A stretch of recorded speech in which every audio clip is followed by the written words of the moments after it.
அனைவருக்கும் வணக்கம் மாணவர்களே. மீண்டும் ஒரு முறை உங்களோட இந்த அர்பன் சோசியாலஜி பேப்பர்ல நாம நேற்று வந்துட்டு அர்பன் சோசியாலஜினா என்ன, அதனுடைய அர்த்தம் என்ன, அதனுடைய தன்மை, வரையறை, அப்புறம் வந்துட்டு அதில் இருக்கக்கூடிய முக்கியமான கான்செப்ட்ஸ் இது எல்லாமே வந்துட்டு நம்ம ப்ரீவியஸ் கிளாஸில் டிஸ்கஸ் பண்ணோம். ஸோ அதோடைய தொடர்ச்சியாக இன்னைக்கு நாம் பார்க்க போகிறது நகர்ப்புறத்தில் இருக்கக்கூடிய பிரச்சனைகளும் அந்த மக்கள் சந்திக்கக்கூடிய சவால்களையும் தான் நாம் பார்க்க போகிறோம். ஸோ நகர்ப்புறத்தில் இருக்கக்கூடிய பிரச்சனைகள் அப்படின்றது பொதுவாகவே நம்ம மாணவர்கள் எல்லாருக்குமே தெரியும். ஏன்னா எல்லாருமே அதிகப்படியான மாணவர்கள் வந்துட்டு நகர்ப்புறத்தை சேர்ந்தவர்களாக இருப்பீங்க. அதனால் மாணவர்களுக்கு வந்துட்டு நகர்ப்புறத்தில் என்னென்ன பிரச்சனைகள் இருக்குது அப்படின்றது உங்கள் எல்லாருக்குமே தெரிஞ்சிருக்கும். பொதுவாக என்னென்ன பிரச்சனைகள் இருக்குது அப்படின்னு பார்த்தோம் அப்படின்னா, முதல்ல அதிக மக்கள் தொகை, higher rate of population or population growth, அது வந்துட்டு ஒரு முக்கியமான பிரச்சனையாக இருக்குது. பொதுவாகவே நம்ம என்ன சொல்லுவோம் அப்படின்னு பார்த்தீங்க அப்படின்னா, ஒரு சதுர மீட்டருக்கு நகர்ப்புறத்தில் ஒரு 400 மக்கள்லாம் இருக்கணும் அப்படின்னு சொல்லுவோம். ஆனால் இன்னைக்கு பார்த்தோம் அப்படின்னா ஒரு சதுர மீட்டருக்கு பார்த்தோம் அப்படின்னா கிட்டத்தட்ட எவ்வளவு மக்கள் இருக்காங்க அப்படின்றத நம்மளால எண்ணவே முடியல. அந்த அளவுக்கு மக்கள் தொகை வந்துட்டு நாளுக்கு நாள் வந்துட்டு பெருகிக்கிட்டே இருக்கு. அதே மாதிரி ஒரு நகர்ப்புறம் அப்படின்னு பார்த்தீங்க அப்படின்னா குறைஞ்சது ஒரு 5000 மக்கள் தொகை இருக்குன்னு நம்ம ஒரு வரையறை இருக்கு. ஆனா இன்றைய காலகட்டத்தில் பார்த்தீங்க அப்படின்னா மக்கள் தொகை வந்துட்டு அதிகமாகிட்டே இருக்கிறதுனால நிறைய பிரச்சனைகள் வந்துட்டு நகர்ப்புற மக்கள் வந்துட்டு சந்திக்க வேண்டியிருக்கு. என்ன பிரச்சனைகள், என்ன மக்கள் தொகை அதிகமாகிறதுனால என்ன பிரச்சனையாக இருப்போகுது, மக்கள் தொகை அதிகமாகிறதுனால வந்துட்டு அறிவு வளரும், நம்ம வந்துட்டு டெக்னாலஜி வைஸ் வந்துட்டு அவங்களுடைய அறிவை பயன்படுத்திக்கலாம் அப்படின்னா ஒரு பக்கத்து இருக்கு. இருந்தாலும் மக்கள் தொகை அதிகரிக்க அதிகரிக்க நகர்ப்புறங்களில் வந்துட்டு அன்எம்ப்ளாய்மெண்ட் வந்துட்டு அதிகமாகிட்டே போகுது, வேலை வாய்ப்பின்மை அதிகமாகிட்டே போகுது. எப்படி வேலை வாய்ப்பின்மை வந்துட்டு அதிகமாகும் சார், அதிக மக்கள் தொகை இருக்கிறதுனால அப்படின்னு நம்ம கேட்கலாம். பொதுவாகவே வந்துட்டு இன்னைக்கு பல நிறுவனங்கள் வேலைக்கு வந்துட்டு ஆட்களை தேர்வு பண்றாங்க. அவங்க சொல்லக்கூடிய எண்ணிக்கை அப்படின்னு பார்த்தீங்க அப்படின்னா அவங்களுக்கு தேவைப்படக்கூடிய எண்ணிக்கை அப்படின்னு பார்த்தீங்கன்னா குறைவான எண்ணிக்கையா இருக்கு. ஆனா இன்னைக்கு இருக்கக்கூடிய மக்கள் தொகை பெருக்கத்துல, மக்கள் தொகை அதிகமா இருக்கக்கூடிய காலகட்டங்கள்ல ஒரு வேக்கன்சிக்கு வந்துட்டு 500 பேர் கூட அப்ளை பண்ணக்கூடிய ஒரு காலகட்டத்துல நாம வாழ்ந்துகிட்டு இருக்கோம். அப்ப மக்கள் தொகை அதிகமாக அதிகமாக என்னவாகுது அப்படின்னா வேலை வாய்ப்பின்மை வந்துட்டு அதிகமாயிட்டே இருக்கு. ஒரு புறம் வந்துட்டு டெக்னாலஜியோட இம்பேக்டும் வந்துட்டு வேலை வாய்ப்பை வந்துட்டு மேன் பவரை வந்துட்டு கம்மி பண்ணிட்டு இருக்கு. அதே மாதிரி பார்த்தீங்க அப்படின்னா வந்துட்டு மக்கள் தொகை அதிகமாக அதிகமாக வேலை வாய்ப்பின்மை வந்துட்டு கூடிக்கிட்டே போகுது. அதோட மட்டும் இல்லாம மக்கள் தொகை அதிகமாகிறதுனால என்ன சார் பெரிய பிரச்சனையா இருப்போகுது, வேலை வாய்ப்பின்மை அப்படின்றது ஒரு பிரச்சனையா இருக்கு. ரெண்டாவது பார்த்தீங்க அப்படின்னா நெருக்கடியான ஒரு சூழல். இப்ப பொதுவாகவே நீங்க நகர்ப்புறங்கள்னு எடுத்துக்கிட்டீங்க அப்படின்னா நிறைய நகர்ப்புறங்கள்ல பார்த்தீங்க அப்படின்னா வந்துட்டு ஒரு தெருவில் அல்லது ஒரு ஏரியாவில் நீங்கள் பார்த்தீங்க அப்படின்னா மக்கள் தொகை வந்துட்டு மக்கள் மிக நெருக்கமான இடங்கள்ல தான் வந்துட்டு வசிக்கக்கூடிய ஒரு சூழல் வந்துட்டு கிரியேட் ஆகுது. அந்த மாதிரியான சூழல்ல என்னவாகுது அப்படின்னு பார்த்தீங்க அப்படின்னா இப்போ பொதுவாக ஏதாவது ஒரு நோய் வந்துட்டு பரவுது. இப்போ கொரோனா வந்துச்சு. இப்போ கொரோனா வந்தோன்னா நம்ம என்ன சொன்னோம், எல்லாருமே வந்துட்டு தனிமைப்படுத்திக்கங்க, எல்லாருமே வந்துட்டு டிஸ்டன்ஸ் மெயின்டைன் பண்ணுங்க, ஒருத்தரோட ஒருத்தர் வந்துட்டு ரொம்ப க்ளோஸ்டா இருக்காதீங்க, கை கொடுத்து பேசாதீங்க, ஹெல்ப் பண்ணாதீங்க, அந்த மாதிரி நிறைய நம்ம சொல்லிட்டு இருந்தோம். ஆனா இன்னைக்கு நகர்ப்புறங்கள்ல பார்த்தீங்க அப்படின்னா வந்துட்டு மக்கள் தொகை அதிகமா இருக்கிறதுனால இந்த நெருக்கடியான இடங்கள்ல வந்துட்டு பாத்தீங்கன்னா நோய் தொற்று வந்துட்டு அதிகமாகிறதுக்கான காரணங்கள் வந்துட்டு நிறைய இருக்கு. அதிகமாகிறதுக்கான வாய்ப்புகள் வந்துட்டு நிறைய இருக்கு. இப்ப பொதுவா இப்ப கிராமப்புறங்கள்லாம் நீங்க பாத்தீங்க அப்படின்னா பெரிய லெவல்ல கொரோனா பாதிப்பு வந்துட்டு அதிகமா இல்லை. ஆனா நகர்ப்புறங்கள்ல வந்துட்டு கொரோனா தொற்று வந்துட்டு கம்பேர் வித் ரூரல் ஏரியா நகர்ப்புறங்கள்ல வந்துட்டு அதிகமாகவே இருந்ததா பல வல்லுநர்கள் வந்துட்டு சொல்லியிருக்காங்க. அப்ப ஏன் வந்துட்டு நகர்ப்புறங்கள்ல அதிகமா இருந்திருக்கு கொரோனா தொற்று அப்படின்னு பார்த்தோம்னா அதுக்கு இந்த மக்கள் தொகை தான் ஒரு காரணமா இருக்கு. ஏன்னா ரொம்ப நெருக்கமான இடங்கள்ல வாழ்றது. இப்ப நீங்க நிறைய இடங்கள்ல பாத்தீங்கன்னா இப்ப குடியிருப்புகள்லாம் இருக்கும் நகர்ப்புறங்கள்ல. அங்கெல்லாம் பாத்தீங்க அப்படின்னா வந்துட்டு சின்ன ஒரு படிக்கட்டு தான் இருக்கும். அதுல ஏறி பல மக்கள் வந்துட்டு ஏறி அதுல வீட்டுகளுக்கு போகக்கூடிய சூழல்கள்லாம் கிரியேட் ஆகிட்டு இருக்கு. அதே மாதிரி பாத்தீங்க அப்படின்னா இடப்பற்றாக்குறையினால வந்துட்டு அவங்க நெருக்கடிக்கு உள்ளாகுறாங்க. அவங்களால ஒரு பீஸ்ஃபுல்லா இருக்க முடியுது. ஒரு ஒரு ஒரு என்ன சொல்றது, ஒரு ஒரு வரையறைக்குள்ள வந்துட்டு அவங்களால இருக்க முடியாம அவங்களால ஒரு பெரிய ப்ராப்ளத்தை வந்துட்டு ஃபேஸ் பண்ணிக்கிட்டு இருக்காங்க. அப்ப அதிக மக்கள் தொகை அப்படின்றது வந்துட்டு நகர்ப்புறத்துல இருக்கக்கூடிய ஒரு முக்கியமான பிரச்சனையா வந்துட்டு இருக்கு. அதே மாதிரி பாத்தீங்க அப்படின்னா வந்துட்டு இடப்பற்றாக்குறை. இடப்பற்றாக்குறையும் நம்ம ப்ரீவியஸா மக்கள் தொகையோட சேர்த்து தான் நம்ம டிஸ்கஸ் பண்ணணும். ஏன்னா மக்கள் தொகை அதிகரிக்க அதிகரிக்க இடத்தோட பற்றாக்குறை வந்துட்டு குறைஞ்சிக்கிட்டே வருது. இன்னைக்கும் நீங்க பாத்தீங்க அப்படின்னா நிறைய மக்கள் தொகை அதிகமாக அதிகமாக என்னவாகுது அப்படின்னா வீடுகளோட எண்ணிக்கை வந்துட்டு அதிகமாகிட்டே போகுது. வீடுகளோட எண்ணிக்கை அதிகமாக அதிகமாக இந்த பற்றாக்குறை லேண்ட் வந்துட்டு கம்மியாகிட்டே வருது. எல்லாத்தையும் ஆக்குபை பண்ணிட்டோம் அப்படின்னா வந்துட்டு என்ன மாதிரியான பிரச்சனைகளை ஃபேஸ் பண்ணிட்டு இருக்கோம் அப்படின்றது உங்க எல்லாருக்குமே தெரியும். இன்னைக்கும் சென்னை மாதிரியான பெருநகரங்கள்ல ஏன் வந்துட்டு மழை நீர் வந்துட்டு தேங்கிக்கிட்டு இருக்கு, ஒரு இடத்துல வந்துட்டு தேங்குது அப்படின்னா பற்றாக்குறை தான். லேண்ட் வந்துட்டு மழை தண்ணீர் வந்துட்டு போறதுக்கான இடமே இல்லை. ஏன்னா இன்னைக்கு இருக்கக்கூடிய மக்கள் தொகை பெருக்கத்துல எல்லா இடத்தையும் ஆக்குபை பண்ணி ஒண்ணு நம்ம வீடாக்கிட்டோம், இல்லைன்னா வந்துட்டு மார்க்கெட் பிளேஸா மாத்திட்டோம், இல்லைன்னா வந்துட்டு ஷாப்பிங் பிளேஸா மாத்திட்டோம், இல்லைன்னா வந்துட்டு ஒரு கம்யூனிட்டி ஹாலா கன்வெர்ட் பண்ணிட்டோம், இல்லைன்னா வந்துட்டு ஒரு காலேஜா மாத்திட்டோம், இல்லைன்னா வந்துட்டு ஒரு ஹாஸ்பிட்டலா, இப்படி பல உதாரணங்கள் நம்ம சொல்லிட்டே போகலாம். இல்லைன்னா ஒரு தொழிற்சாலையா வந்துட்டு நம்ம மாத்திட்டோம். அப்போ ஒரு மழை பெய்யும் போது அந்த தண்ணி போறதுக்குரிய இடம் வந்துட்டு இல்லாம போகுது. இது ஒரு பிரச்சனையா வந்துட்டு நகர்ப்புறங்கள்ல இருக்கு. இப்ப இந்த இடப்பற்றாக்குறையினால வந்துட்டு நீங்க நிறைய விதமான பிரச்சனைகள் வந்துட்டு ஏற்படும். மக்களுக்கு வந்துட்டு ஒரு ஒரு பெரிய நெருக்கடியான ஒரு சூழல் வந்துட்டு கிரியேட் ஆகுது. இது ஒரு பிரச்சனையா வந்துட்டு நகர்ப்புறத்துல இருக்கு. அதே மாதிரி பாத்தீங்க அப்படின்னா பாவர்ட்டி, இந்த வறுமை அப்படின்றதும் பாத்தீங்க அப்படின்னா ஒரு முக்கியமான ஒரு பிரச்சனையா நகர்ப்புறங்கள்ல வந்துட்டு இருக்கு. என்ன வறுமைக்கான காரணங்கள் என்ன அப்படின்னா பலவிதமான காரணங்கள் இருக்கு. கல்வி அறிவு இல்லாத ஒரு காரணமா இருக்கு. படிச்சுட்டு அந்த படிப்பை வந்துட்டு பிராக்டிக்கலா பயன்படுத்த தெரியாம போறதும் ஒரு வறுமைக்கான ஒரு காரணங்களா இருக்கு. இன்னும் பாத்தீங்க அப்படின்னா வந்துட்டு அறியாமை, இக்னோரன்ஸ் அப்படின்னு நம்ம சொல்லக்கூடிய அறியாமையும் வந்துட்டு ஒரு காரணமா இருக்கு. இந்த மாதிரியான காரணங்கள் இருக்கு. இது ஏன் நகர்ப்புறத்துலதான் அதிகமா இருக்கா அப்படின்னு கேட்டா அது ஒரு மிகப்பெரிய பிரச்சனையை வந்துட்டு உருவாக்குது, வறுமை அப்படின்றது. இன்னைக்கும் நம்ம நிறைய தெருவோரங்கள்ல, நிறைய பேருந்து நிலையங்கள்ல, ரயில்வே நிலையங்கள்லாம் நீங்க பாத்தீங்க அப்படின்னா எத்தனையோ எத்தனையோ முதியோர்கள், எத்தனையோ எத்தனையோ சின்ன சிறு பச்சிளம் குழந்தைகள் வந்துட்டு வறுமையோட வாடிக்கிட்டு இருக்கிறத நம்மளால பார்க்க முடியுது. அதே மாதிரி பாத்தீங்க அப்படின்னா அவங்க மற்றவர்கள்ட்ட போயிட்டு பிச்சை எடுத்து வந்துட்டு பிழப்பு நடத்தக்கூடிய அளவுக்கு வந்துட்டு வறுமைக்குள்ள அவங்க தள்ளப்படுறோம். இதுவும் ஒரு மிகப்பெரிய பிரச்சனையா இருக்கு. ஏன்னா நகர்ப்புறங்கள்ல வந்துட்டு இது வந்துட்டு ஒரு விதமான டிஸ்டர்பன்ஸை கொடுத்துக்கிட்டே இருக்கும். இப்போ பொதுவா நாம வந்துட்டு ஒரு பீஸ்ஃபுல்லா ஒரு திங்க் பண்ணணும், ஒரு நல்ல ஒரு டெவலப்மெண்ட்டை நோக்கி பயணம் பண்ணணும், இல்லை வந்துட்டு நல்ல ஒரு ஒரு லைஃப்பை வந்துட்டு நம்மளுக்கு கிரியேட் பண்ணணும் அப்படின்னா நம்ம ஃபர்ஸ்ட் வந்துட்டு பீஸ்ஃபுல்லா இருக்கணும். அப்ப பீஸ்ஃபுல்லா இருக்கணும் அப்படின்னா நம்மளுக்கு தேவையான உணவு, உடை, இருப்பிடம் கிடைச்சிருச்சு அப்படின்னா நாம வந்துட்டு ரொம்ப பீஸ்ஃபுல்லா நம்ம மைண்ட்ல ஏறவே ஏறாது.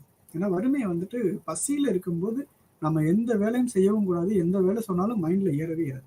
அப்படி இருக்கக்கூடிய சூழல்ல நம்மளுடைய பொருளாதார தன்மையும் நம்மளுடைய வாழ்வாதாரமும் வந்துட்டு பாதிக்கப்படும். இது வந்துட்டு ஒரு மிகப்பெரிய பிரச்சனையா நகர்ப்புறத்துல இருக்கக்கூடிய ஒரு பிரச்சனை.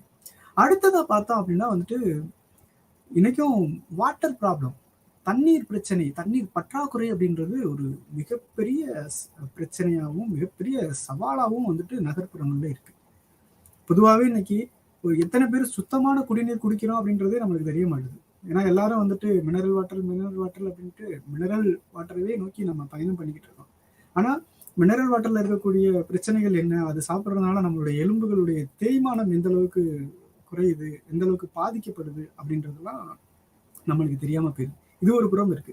இப்ப ஏன் தண்ணீர் பற்றாக்குறையை வந்துட்டு நான் ஒரு நகர்ப்புறத்துல பிரச்சனையா சொல்றேன் அப்படின்னா இன்னைக்கு நகர்ப்புறத்துல வாழக்கூடிய மக்கள், அதிகப்படியான மக்கள் எத்தனை பேர் தூய்மையான குடிநீரை வந்துட்டு எடுத்துக்கிறாங்க அப்படின்றதே ஒரு மிகப்பெரிய கேள்விக்குறியா இருக்கு. ஏன்னா அதுக்காக தான் இன்னைக்கு நிறைய சொல்லிட்டு இருக்காங்க, கடல் நீரை வந்துட்டு உப்பு நீரை வந்துட்டு குடிநீரா மாற்றக்கூடிய அளவுக்கு நம்ம போயிட்டு இருக்கோம். இன்னைக்கும் நிறைய இடங்கள்ல குளிக்கிறதுக்கு தண்ணி இல்லை, குடிக்கிறதுக்கும் தண்ணி இல்லாம போகுது, குளிக்கிறதுக்கும் தண்ணி இல்லாம போகுது. அப்ப என்ன அப்படின்னா குடிக்கிறதுக்கே தண்ணி இல்லை அப்படின்னா வந்துட்டு அது எவ்வளவு பெரிய சிக்கலை வந்துட்டு உண்டு பண்ணுவாங்க. இப்ப நம்ம உணவு எடுத்துக்கிறாம கூட ஒரு நாள் நம்ம வாழ்ந்துடலாம் தண்ணியை குடிச்சுக்கிட்டே. ஆனா தண்ணியே இல்லை அப்படின்னா நம்மளால எந்த அளவுக்கு வாழ முடியும்? அப்ப தண்ணீர் பற்றாக்குறை அப்படின்றது வந்துட்டு ஒரு மிகப்பெரிய பிரச்சனையை வந்துட்டு உருவாக்கிக்கிட்டு இருக்கு. ஏன்னா தூய்மையான குடிநீர் அப்படின்றது ஏன் இல்லாம போகுது அப்படின்னா இன்னைக்கு இயற்கை வளங்கள் இல்லை. இயற்கையை ஃபுல்லா நம்ம அழிச்சிட்டு நம்ம என்ன பண்றோம், நம்மளுக்கு தேவையான தொழிற்சாலைகள், நம்மளுக்கு தேவையான மருத்துவ இடங்கள், நம்மளுக்கு தேவையான தியேட்டர், நம்மளுக்கு தேவையான வணிக மகால்கள், இந்த மாதிரி நிறைய நம்ம கொண்டுகிட்டே வர்றதுனால தூய்மையான காற்றும் இல்லை. தூய்மையான காற்று இல்லாதனால தூய்மையான குடிநீரும் நம்மளுக்கு கிடைக்க மாட்டேது. ஏன்னா மழை பெய்யணும் அப்படின்னா நம்மளுக்கு மழை பெய்யணும் அப்படின்னா நம்மளுக்கு வந்துட்டு ப்ராப்பரான இயற்கை வளங்கள் வந்துட்டு இருக்கணும். இன்னைக்கு இயற்கை வளங்கள் வந்துட்டு எந்த இடத்துல தூய்மையா இருக்கு அப்படின்றது நம்மளால சொல்லவே முடியாது. அதுலயும் குறிப்பா நகர்ப்புறங்கள்ல நீங்க இயற்கையே பார்க்க முடியாது. நகர்ப்புறங்கள்ல வந்துட்டு சாலையோரங்கள்ல இருந்த மரங்களே இப்ப இல்லாம போயிடுச்சு. அப்ப மரங்கள் இல்லை அப்படின்னா வந்துட்டு அது எவ்வளவு பெரிய பாதிப்பை ஏற்படுத்தும். இன்னைக்கும் நீங்க சம்மர் டைம்ல எல்லாம் பார்த்தீங்க அப்படின்னா நல்ல வெப்பமான சூழல் எல்லாம் பார்த்தீங்க அப்படின்னா எல்லா வீட்டுக்குள்ளேயும் முடங்கி கிடக்கலாம். வெளியிலேயே வர முடியல. ஏன்னா அவ்வளோ ஹீட் இருக்கு, அவ்வளோ வெப்பம் வந்துட்டு இருக்கு அப்படின்றதெல்லாம் நம்ம சொல்லிட்டு இருக்கோம். இவ்வளவு வெப்பம் ஏன் வருது அப்படின்னு பார்த்தீங்கன்னா நம்மளுக்கு சுத்தி மரங்கள் இல்லை. மரங்கள் இருந்தது அப்படின்னா வந்துட்டு நல்ல ஒரு காற்று உருவாகும். நல்ல காற்று உருவாகுது அப்படின்னா அந்த வெப்பத்தை வந்துட்டு குறைக்கக்கூடிய சூழல் வந்துட்டு கிரியேட் ஆகும். ஆனா இது எல்லாமே நம்ம நகர்ப்புறங்கள்ல வந்துட்டு கவனம் செலுத்துறதே இல்லை. அப்ப இயற்கையும் நம்ம தண்ணீர் பற்றாக்குறைக்கு ஒரு காரணமா வந்துட்டு இருக்கு. இயற்கை அழிப்பு. ஏன்னா நம்ம மரங்கள், காடுகள், செடிகள், கொடிகள் எல்லாத்தையுமே அழிச்சிட்டு வர்றோம். எல்லாத்தையுமே அழிச்சிட்டு இன்னைக்கு எல்லாத்தையுமே நம்மளுக்கு கல்லூரியாவோ இல்லை வந்துட்டு ஒரு பெரிய பெரிய வணிக நிறுவனங்களாகவோ வந்துட்டு ஏற்படுத்திக்கிட்டு போயிட்டே இருக்கும். நம்மளுடைய தேவைகள், பொழுதுபோக்கு கூடங்கள், பொழுதுபோக்கு அம்சங்கள் அதிகமாக அதிகமாக இங்க என்னவாகுது அப்படின்னா இயற்கையை அழிச்சுதான் நம்ம கொண்டு வந்துடுறோம். ஏன்னா இதை நம்ம நீங்க அதிக மக்கள் தொகையோட வந்துட்டு இதை வந்துட்டு ஒப்பிட்டு பார்க்கலாம். இப்ப அதிக மக்கள் தொகை உருவாக என்னவாகுது அப்படின்னா இயற்கை வளங்களை வந்துட்டு நம்ம அழிச்சுக்கிட்டே வரோம். இயற்கை வளங்களை அழிக்கும் போது என்னவாகுது அப்படின்னா ஆட்டோமேட்டிக்கலா நம்மளுக்கு வந்துட்டு தண்ணீர் பற்றாக்குறை வந்துட்டு ஏற்படுது. தண்ணீர் பற்றாக்குறையே ஏற்படுது அப்படின்னா போதிய அளவிலான மழை வந்துட்டு பொழியல. மழை பெஞ்சா மட்டும்தான் வந்துட்டு ப்ராப்பரான வாட்டரை வந்துட்டு நம்மளுக்கு கொடுக்கும். ஏன்னா இன்னைக்கு வாட்டரே இல்லை அப்படின்னா அதுக்கான காரணங்கள் என்னவா இருக்குன்னா இயற்கை வளங்களை நம்ம அழிச்சுக்கிட்டு இருக்கோம். அப்ப இன்னைக்கு சுத்தமான குடிநீர் அப்படின்றது நம்ம எடுத்துக்கிட்டு இருக்க தண்ணி வந்துட்டு சுத்தமான தண்ணியா அப்படின்றதே நம்மளுக்கு தெரியாது. ஏன்னா இன்னைக்கு எல்லாருமே வந்துட்டு மினரல் வாட்டர், எல்லாருமே பியூரிஃபைடு வாட்டர், எல்லாருமே வந்துட்டு அதுதான் நம்ம சுத்தமான வாட்டரா நினைச்சுட்டு இருக்கோம். அது உண்மையிலேயே சுத்தமான வாட்டரா அப்படின்றது எத்தனை பேருக்கு தெரியும் அப்படின்றது நமக்கு தெரியாது. அப்ப தண்ணீர் பற்றாக்குறை அப்படின்றதும் வந்துட்டு ஒரு மிகப்பெரிய நகர்ப்புறங்கள்ல ஏற்படக்கூடிய பிரச்சனையாகவும் சவாலாகவும் இருக்கு. அதே மாதிரி பார்த்தீங்க அப்படின்னா சுகாதாரக்கேடு, இந்த ஆஸ்பெக்ட் ஆஃப் ஹெல்த்.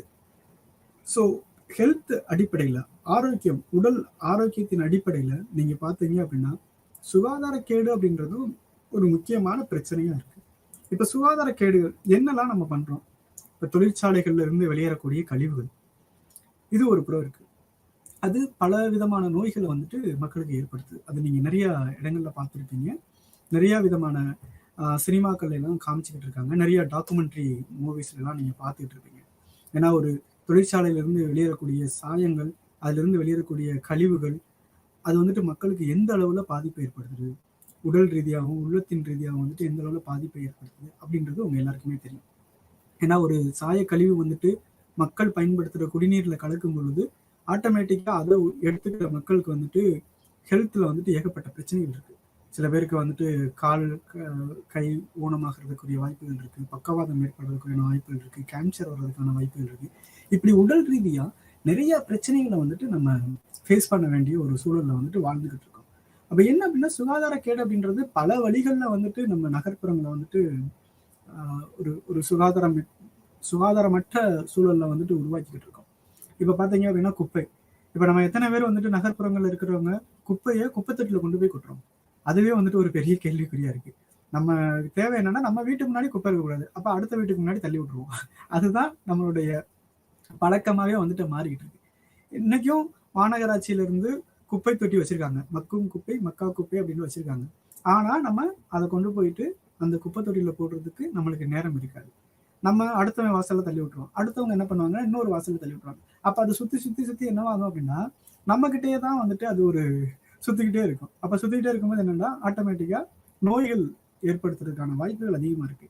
இப்ப கொசு, ஈ இதெல்லாம் வந்துட்டு அதுல உட்காரும் போது அதுல இருந்து நம்ம மனிதர்களுக்கு வந்துட்டு அப்ப ஆட்டோமேட்டிக்கலா என்னன்னா நிறைய விதமான நோய்கள் வந்துட்டு ஏற்படுறதுக்கான வாய்ப்புகள் அதிகமா இருக்கு. அதோட மட்டும் இல்லாம சாக்கடை கழிவுகள், இந்த ட்ரைனேஜ் இதெல்லாம் பார்த்தீங்க அப்படின்னா இன்னைக்கும் அது ஒரு பெரிய தாக்கத்தை வந்துட்டு ஏற்படுது நகர்ப்புறங்கள்ல. நீங்க நிறைய நகர்ப்புறங்கள்ல பார்க்கலாம், நிறைய ஏரியாக்கள்ல ட்ரைனேஜ் வந்துட்டு ப்ராப்பரா கிளீனா இருக்கா அப்படின்றது தெரியும். ஏன்னா எல்லா குப்பையும் கொண்டு போய் நம்ம அதை கொட்டிடுவோம். கொட்டினதுக்கு அப்புறம் என்னவாகும், தண்ணி சாக்கடை தண்ணி போறதுக்கான அந்த அடைப்பை வந்துட்டு முழுமையா இல்லாம அதை அடைச்சிக்கிறோம். அப்ப அடைச்சிக்கிற போது என்னவாகும், தண்ணி வெளியில போகாம அந்த இடத்துல தேங்கும். தண்ணி அந்த இடத்துல தேங்குச்சு அப்படின்னா அந்த ஏரியாவில் இருக்கக்கூடிய மக்கள் வந்துட்டு அதை சுவாசிக்கும் போது ஆட்டோமேட்டிக்கா அவங்களுக்கு வந்துட்டு பிரச்சனைகள் வந்துட்டு உருவாகுது. இதுவும் ஒரு முக்கியமான பிரச்சனையா இருக்கு. இந்த ஆஸ்பெக்ட் ஆஃப் ஹெல்த்.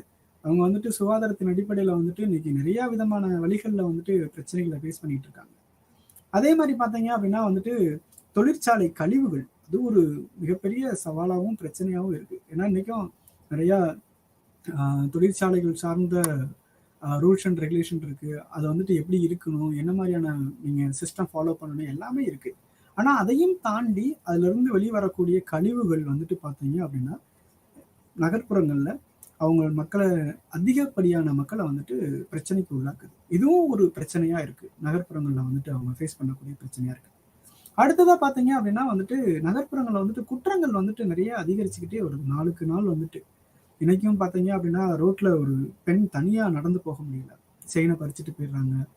இல்லைன்னா வந்துட்டு அவங்க கிட்ட எதையாவது ஒன்று திருடிட்டு போயிடுறாங்க, பர்ஸ் அடிச்சுட்டு போயிடுறாங்க. இல்லைன்னா வந்துட்டு அவங்கள ஹராஸ்மெண்ட், பாலியல் வன்கொடுமைகள் பண்றது மாதிரியான குற்றங்கள்.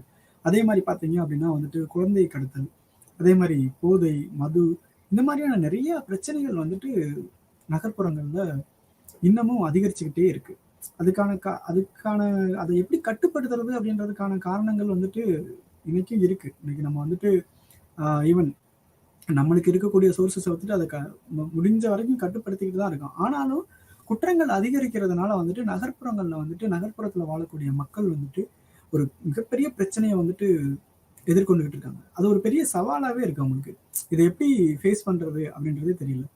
ஏன்னா பொதுவாகவே நம்ம மகாத்மா காந்தி சொன்னது மாதிரி தான், எப்போ வந்துட்டு ஒரு பெண் நடு இரவில் வந்துட்டு தனியா நடந்து போய் வீட்டுக்கு வர்றாங்களோ அன்னைக்கு தான் வந்துட்டு ஒரு முழுமையான சுதந்திரம் அப்படின்றத வந்துட்டு சொல்லிட்டு இருந்தாங்க.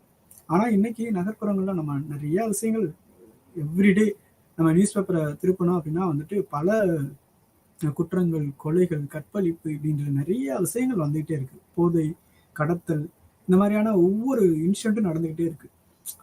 அதுவும் வந்துட்டு மக்களை ஒரு மிகப்பெரிய அச்சத்துக்கு உண்டாக்குது. அப்ப இதுவும் வந்துட்டு ஒரு முக்கியமான பிரச்சனையா நகர்ப்புறங்கள்ல வந்துட்டு இருந்துகிட்டே இருக்கு. அடுத்ததா பாத்தீங்க அப்படின்னா வந்துட்டு இது பிரச்சனைகள். இது எப்படி அவங்க சவால்களாகவும் இருக்கு அப்படின்னு பாத்தீங்க அப்படின்னா, மேக்சிமம் பாத்தீங்கன்னா பிரச்சனைகளே வந்துட்டு அதை எதிர்கொள்றதே ஒரு பெரிய சவால் தான். ஏன்னா ஒரு இரவுல ஒரு ஒரு ஆணோ ஒரு பெண்ணோ தனியா போயிட்டு பீஸ்ஃபுல்லா வீட்டுக்கு வர்றாங்க அப்படின்னா வந்துட்டு அவங்களுக்கு ஒரு ஹாப்பினஸ் வந்துட்டு கிரியேட் பண்ணி கொடுக்கும். ஆனா இன்னைக்கு இருக்கக்கூடிய நகர்ப்புற சூழல் வந்துட்டு அப்படியே மாறுபட்ட ஒரு சூழல் வந்துட்டு கிரியேட் ஆகிட்டு இருக்கு. ஏன்னா வீட்டுக்கு போயிட்டு எந்த நேரத்துல வர்றோம், எப்படி வர்றோம் அப்படின்றதே தெரியாம இருக்கு. இன்னைக்கும் திருட்டு அப்படின்றது பல வழிகள்ல நடந்துகிட்டு இருக்கு. நீங்க ஒண்ணும் இல்ல, ஒரு ஷாப்பிங் மால் போறோம், வெளியில பைக் நிப்பாட்டி வச்சுட்டு போறோம், வெளியில வந்து பார்த்தா போயிட்டு ரிட்டர்ன் வந்து பார்த்தா பைக்கை காணோம் அப்படின்ற ஒரு சூழல் வந்துட்டு கிரியேட் ஆகுது. பைக்ல போயிட்டு இருக்கோம், திடீர்னு பார்த்தா கையை நீட்டி செயினை வந்துட்டு அத்திட்டு போயிடுறாங்க. ஸோ இந்த மாதிரியான பிரச்சனைகள் இது ஒரு பெரிய சவாலாவே இருக்கு. நகர்ப்புற மக்கள் வந்துட்டு எதிர்கொள்ளக்கூடிய சவால்களா இருக்கு. அதே மாதிரி பார்த்தீங்க அப்படின்னா சுற்றுச்சூழல் மாசுபாடு, என்விரான்மெண்டல் பொல்யூஷன், இது வந்துட்டு நிறைய விதமான வழிகளில் வந்துட்டு என்விரான்மெண்டல் வந்துட்டு பொல்யூஷன் ஆகிட்டே இருக்கு நகர்ப்புறங்களில். ஏர் பொல்யூஷன், காற்று மாசுபாடு நம்ம சொல்லக்கூடியது, அதே மாதிரி தண்ணீர் மாசுபாடு, இந்த மாதிரி பல வழிகளில் வந்துட்டு இந்த நகர்ப்புறங்கள் வந்துட்டு மாசுபாடு அடைஞ்சுக்கிட்டே இருக்கு. இப்ப பேருந்துகள்ல இருந்து வரக்கூடிய சத்தம், அது எழுப்பக்கூடிய ஒலி, தொழிற்சாலைகள்ல இருந்து எழுப்பக்கூடிய ஒலி, அதுவும் வந்துட்டு ஒரு பெரிய பாதிப்பை வந்துட்டு ஏற்படுது. அதனால வந்துட்டு ஒரு ஒரு பீஸ்ஃபுல்லான லைஃப் வந்துட்டு மக்களுக்கு அமையாம போயிடுது. அப்ப அந்த பீஸ்ஃபுல்லான லைஃப் வந்துட்டு ஏற்படுத்தணும் அப்படின்றதே வந்துட்டு ஒரு மிகப்பெரிய சவாலா வந்துட்டு இருக்கு. அதே மாதிரி பாத்தீங்க அப்படின்னா வீடுகளுடைய பற்றாக்குறை, அது ஒரு முக்கியமான சவாலா இருக்கு. ஏன்னா ஏன் வீடுகளுடைய பற்றாக்குறை ஏற்படுது அப்படின்றத நீங்க பாத்தீங்க அப்படின்னா நாளுக்கு நாள் பெரிய வரும் மக்கள் தொகை தான் வந்துட்டு இதுக்கு ஒரு மிகப்பெரிய காரணமா இருக்கு. ஏன்னா மக்கள் தொகை அதிகரிக்க அதிகரிக்க எவ்வளவு லேண்டை தான் நம்ம ஆக்குபை பண்ணிட்டே போறது. லேண்டை ஆக்குபை பண்ண பண்ண பண்ண என்னவாகுது அப்படின்னு பாத்தீங்க அப்படின்னா மொத்தமா ஒரு நகர்ப்புற மக்களுடைய வாழ்வியல், அவங்களுடைய பொருளாதாரம், அவங்களுடைய ஒரு அமைதியான ஒரு சூழல், அவங்களுக்கு இருக்கக்கூடிய ஒரு அமைதி, இது எல்லாமே வந்துட்டு பறிக்கக்கூடிய ஒரு சூழலா இருக்கு. அப்ப வீடுகளுடைய பற்றாக்குறை அப்படின்றதுனால என்ன பிரச்சனை ஏற்படுது, என்ன சவாலை வந்துட்டு ஃபேஸ் பண்றோம். இன்னைக்கு வீதிகளில் வந்துட்டு படிக்க வேண்டிய சூழலா இருக்கு. இன்னைக்கு எத்தனையோ நீங்க நகர்ப்புறங்கள்ல பாருங்க, சும்மா ஒரு செட்டு மாதிரி போட்டு மக்கள் வந்துட்டு குடியிருந்துட்டு இருப்பாங்க. என்ன சின்னதா ஒரு குடில் மாதிரி இருக்கும், ஒரு குடிசை மாதிரி வீடுகள் வந்துட்டு இருக்கும். ஸோ அப்ப இதெல்லாம் வந்துட்டு அவங்க ஃபேஸ் பண்ணக்கூடிய ஒரு மிகப்பெரிய சவாலா இருக்கு. அதே மாதிரி ஓல்டேஜ், முதியோருடைய வாழ்வியல்லையும் வந்துட்டு ஒரு மிகப்பெரிய பிரச்சனை வந்துட்டு நகர்ப்புறங்கள்ல இருக்கு. ஏன் அப்படின்னா கிராமப்புறங்கள்ல பார்த்தீங்க அப்படின்னா கம்பேர் வித் அர்பன், கிராமப்புறங்கள்ல வந்துட்டு முதியவர்களுக்கு வந்துட்டு ஓரளவுக்காவது ரெஸ்பெக்ட் இருக்கு. அதாவது முழுமையான மரியாதை கொடுக்குறாங்க அப்படின்றதெல்லாம் நம்ம வெளிப்படையா சொல்ல முடியாது. ஓரளவுக்கு ஒரு மரியாதையான சூழல் வந்துட்டு கிரியேட் ஆகுது. இன்னைக்கு முதியோர் இல்லங்கள் வந்துட்டு கிராமப்புறங்கள்ல இருக்கக்கூடிய முதியோர்களுக்கு வந்துட்டு கொண்டு போய் முதியோர் இல்லங்கள்ல விடக்கூடிய சூழல் அப்படின்றது வந்துட்டு ரொம்ப ரொம்ப கம்மியா தான் இருக்கு. ஆனா நகர்ப்புறங்கள்ல முதியோருடைய வாழ்வியல்ல வந்துட்டு நிறைய விதமான பிரச்சனைகள் வந்துட்டு ஏற்படுது. என்ன அப்படின்னா இப்ப ஈவன் மாமியார் மருமகள் பிரச்சனை, அது வீட்டுக்கு வீடு வாசப்படின்றது மாதிரி தான் எல்லா வீட்லயுமே இருக்கக்கூடிய ஒரு பிரச்சனை தான். இப்ப என்ன பண்றாங்க அப்படின்னா சிம்பிளா ஏதாவது ஒண்ணுன்னா அப்பாவை கொண்டு போயிட்டு அங்க விட்டுடலாம், ஓல்டேஜ் ஹோம்ல விட்டுடலாம், அம்மாவை கொண்டு போய் இங்க விட்டுடலாம் அப்படின்ற மாதிரியான ஒரு சூழல் வந்துட்டு கிரியேட் ஆகுது. அப்ப என்ன அப்படின்னா ஒரு நகர்ப்புறத்துல முதியோர்களுக்கு இருக்கக்கூடிய பிரச்சனை அப்படின்றது வந்துட்டு ஒரு முக்கியமான பிரச்சனையா இருக்கு. அவங்க எதிர்கொள்ளக்கூடிய சவால்கள் அப்படின்றதும் ஒரு முக்கியமான சவாலா இருக்கு. ஏன்னா முதியோர்கள் அப்படின்றது எனவே ஒரு சின்ன வயசு உள்ளவங்க தான். முதுமை அப்படின்றது வந்துட்டு குழந்தை பருவம் மாதிரி தான். அவங்களுக்கு அந்த பருவத்துல வந்துட்டு குழந்தை மாதிரியான ஒரு குணாதிசயங்கள் தான் இருக்கும் அப்படின்றத பல்வேறு அறிஞர்கள் வந்துட்டு சொல்லியிருக்காங்க. அப்படிப்பட்ட சூழல்ல வந்துட்டு அவங்களும் பேரன் பேத்தியோட விளையாடணும் அப்படின்ற ஒரு ஆர்வம் இருக்கும். அதுதான் அவங்களுக்கு ஒரு மகிழ்ச்சி. அதுதான் வந்துட்டு அவங்களுக்கு ஒரு நல்ல பெரிய சந்தோஷமா இருக்கும். ஆனா அதை வந்துட்டு இன்னைக்கு நகர்ப்புற மக்கள் வந்துட்டு கொடுக்கறது மாதிரி இல்லை. ஏன் அப்படின்னு கேட்டா அப்படின்னா இன்னைக்கு இருக்கக்கூடிய ஓடிக்கிட்டு இருக்க சூழல்ல வந்துட்டு நம்ம வீட்டுல டிவியில சீரியல் பார்த்துட்டு வேணா கண்ணீர் ஒடிச்சுக்கிட்டு இருக்கோம். ஆனா வீட்டுல வந்துட்டு பெரியவங்களுக்கு எந்த அளவுக்கு மரியாதை கொடுக்கணும் அப்படின்றது யாருக்கும் தெரியாது. இவர் அப்படி பண்ணிட்டாரு, அவர் அப்படி பண்ணிட்டாரு, ஐயோ அப்படின்னு சொல்லிட்டு இருக்கோம் சீரியலை பார்த்துட்டு. ஆனா வீட்டில் இருக்கக்கூடிய முதியோரை கூட்டி போய் ஓல்டேஜ் ஹோம்ல விட்டு வந்துடும். ஸோ அந்த மாதிரியான சூழல்கள், அந்த மாதிரியான சவால்கள் வந்துட்டு இன்னைக்கு நிறையாவே இருக்கு. ஏன்னா முதியோர்களை பத்தி பேசணும் அப்படின்னா அது ஒரு தனியா ஒரு 4 செஷன் நம்ம பேச வேண்டியிருக்கோம். அவ்வளவு பிரச்சனைகள், அவங்களுடைய பொருளாதார ரீதியா இருக்கலாம், இல்ல உளவியல் ரீதியா ஏற்படக்கூடிய பிரச்சனையா இருக்கலாம், இல்ல இந்த மன ரீதியா ஏற்படக்கூடிய பிரச்சனையா இருக்கலாம், இல்ல சமூக ரீதியா ஏற்படக்கூடிய பிரச்சனையா இருக்கலாம், அவங்களுடைய வாழ்வியல் ரீதியா ஏற்படக்கூடிய பிரச்சனையா இருக்கலாம். இது நிறையாவே இருக்கு. அதே மாதிரி பாத்தீங்க அப்படின்னா அடுத்து நாம டிஸ்கஸ் பண்ணக்கூடிய கான்செப்ட் என்ன அப்படின்னு பாத்தீங்கன்னா ரொம்ப முக்கியமான ஒரு கான்செப்ட், நகரம், சிட்டி. இப்ப நகரம் அப்படின்றது என்ன, நகரம் அப்படின்ற சொல் வந்துட்டு எங்க இருந்து உருவாச்சு, நகரம்னா என்ன, அதனுடைய மீனிங் என்ன அப்படின்றதெல்லாம் நாம வந்துட்டு இந்த இதுல டிஸ்கஸ் பண்ண போறோம். இதுக்கு முன்னாடி நம்ம வந்துட்டு அர்பன் சோஷியாலஜி அப்படின்றத பத்தி நம்ம டிஸ்கஸ் பண்ணோம். அர்பன் சோஷியாலஜி, அந்த அர்பன் அப்படின்ற வேர்ட் எங்க இருந்து எடுத்திருக்காங்க, அதனுடைய அர்த்தம் என்ன, இது எல்லாமே நம்ம ப்ரீவியஸ் கிளாஸ்ல வந்துட்டு டிஸ்கஸ் பண்ணோம். இப்ப இங்க வந்துட்டு நகரம். ஸோ நகரம் அப்படின்ற ஒரு சொல்லும் பார்த்தீங்க அப்படின்னா லத்தீன் மொழியில இருந்து தான் எடுத்திருக்காங்க. லத்தீன் மொழியில அதுக்குடைய மீனிங் என்ன அப்படின்னு பார்த்தீங்கன்னா சிவிட்டாஸ். சிவிட்டாஸ் அப்படின்றது என்ன, அது ஒரு லத்தீன் சொல். அந்த லத்தீன் சொல்ல இருந்து தான் நகரம் அப்படின்ற ஒரு வார்த்தை வந்துட்டு உருவாயிருக்கு. இப்ப நகரம் அப்படின்னு சொல்றதுக்குரிய சிவிட்டாஸ் அப்படின்னு சொல்றாங்க இல்லையா லத்தீன் மொழியில, அதற்குரிய அர்த்தம் என்ன அப்படின்னு பாத்தீங்கன்னா குடியுரிமை, நகரத்துல வாழக்கூடியவங்க, நகர் பகுதியை சேர்ந்தவர்கள், நகரத்தில் வசிக்கக்கூடியவர்கள், நகரத்தில் வசிக்க குடியுரிமை பெற்றவர்கள். நம்ம ஒரே ஒரு வழியில சொல்லணும் அப்படின்னா குடியுரிமை பெற்றவர் எங்க வாழ்றாங்களோ அந்த இடத்துல, அதாவது நகர்ப்புறத்துல வாழ்றதுக்கு நகர்ப்புற பகுதிகளில் சார்ந்தவருக்கு இருக்கக்கூடிய குடியுரிமை, அதுதான் வந்துட்டு சிவிட்டாஸ் அப்படின்றதோடைய அர்த்தமா இருக்கு. பொதுவா நகரம் அப்படின்றது எல்லாருக்குமே தெரிஞ்சதுதான். நம்ம அதை ப்ரீவியஸாவே சொல்லியிருக்கோம். அர்பன் சோஷியாலஜியை பத்தி நம்ம டிஸ்கஸ் பண்ணும்போது அதனுடைய நிலப்பரப்பு எந்த மாதிரி இருக்கும், அதனுடைய மக்கள் தொகை அளவு எந்த மாதிரி இருக்கும் அப்படின்றதெல்லாம் நம்ம சொல்லியிருக்கோம். அதே தான் இங்கேயும்.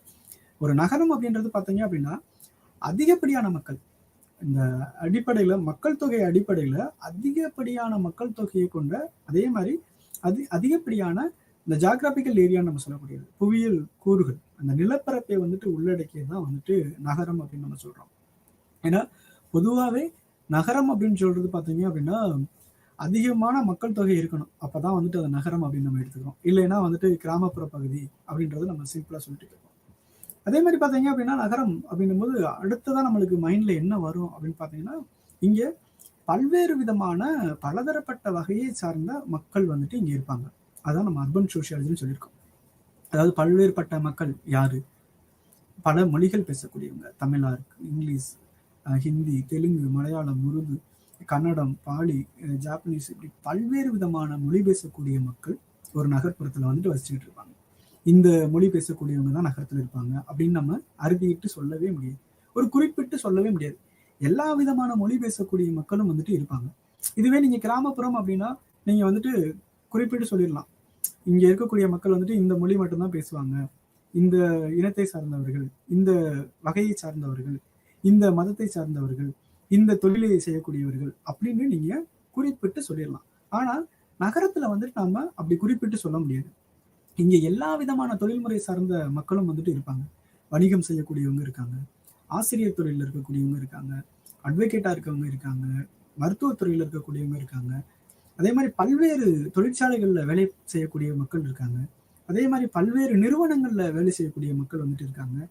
பல்வேறு இடங்கள்ல வந்துட்டு சின்ன சின்ன குட்டி குட்டி கடைகள் வச்சு தங்களுடைய வாழ்வாதாரத்தை தினசரி வாழ்க்கையை வந்துட்டு மேம்படுத்தி போகிற மக்களும் வந்துட்டு இருந்துகிட்டு இருக்காங்க. ஸோ அப்ப ஒரு நகரம் அப்படின்றது பல்வேறு வகையான பலதரப்பட்ட மக்களை வந்துட்டு உள்ளடக்கிய ஒரு ஒரு இடம் தான் வந்துட்டு நகரம். இங்க வந்துட்டு எல்லா விதமான கலாச்சார நிகழ்வுகளும் அங்க நடக்கும். இப்போ பொதுவா நீங்க பெங்களூர் மாதிரியான ஒரு மெட்ரோ சிட்டிஸ்லாம் நீங்க எடுத்து பார்த்தீங்க அப்படின்னா வந்துட்டு அங்க எல்லா விதமான மக்களும் இருக்காங்க. எல்லா மாநிலத்தினுடைய மொழி பேசக்கூடிய மக்களும் அங்க இருக்காங்க. எல்லா மாநிலத்தினுடைய கலாச்சாரத்தை பின்பற்றக்கூடிய மக்களும் அங்க இருக்காங்க. எல்லா மாநிலத்தினுடைய அந்த பண்பாடு சார்ந்த நிகழ்வுகளும் வந்துட்டு அந்த இடத்துல நடந்துகிட்டே இருக்கு. இப்ப சென்னை மாதிரியான பெருநகரங்கள்ல நம்ம பார்த்தோம் அப்படின்னா அங்க எல்லாருமே இருக்காங்க. தமிழ் பேசுறவங்க இருக்காங்க, மலையாளம் பேசுறவங்க இருக்காங்க, ஹிந்தி பேசுறவங்க இருக்காங்க, தெலுங்கு பேசுறவங்க இருக்காங்க, உருது பேசுறவங்க இருக்காங்க. இப்படி பலதரப்பட்ட மொழிகள் பேசக்கூடியவங்க இருக்காங்க. அதே மாதிரி பல்வேறு விதமான ஆடை முறைகளை பின்பற்றக்கூடியவங்க, அதான் நம்ம கலாச்சாரம் சொல்லுவோம்.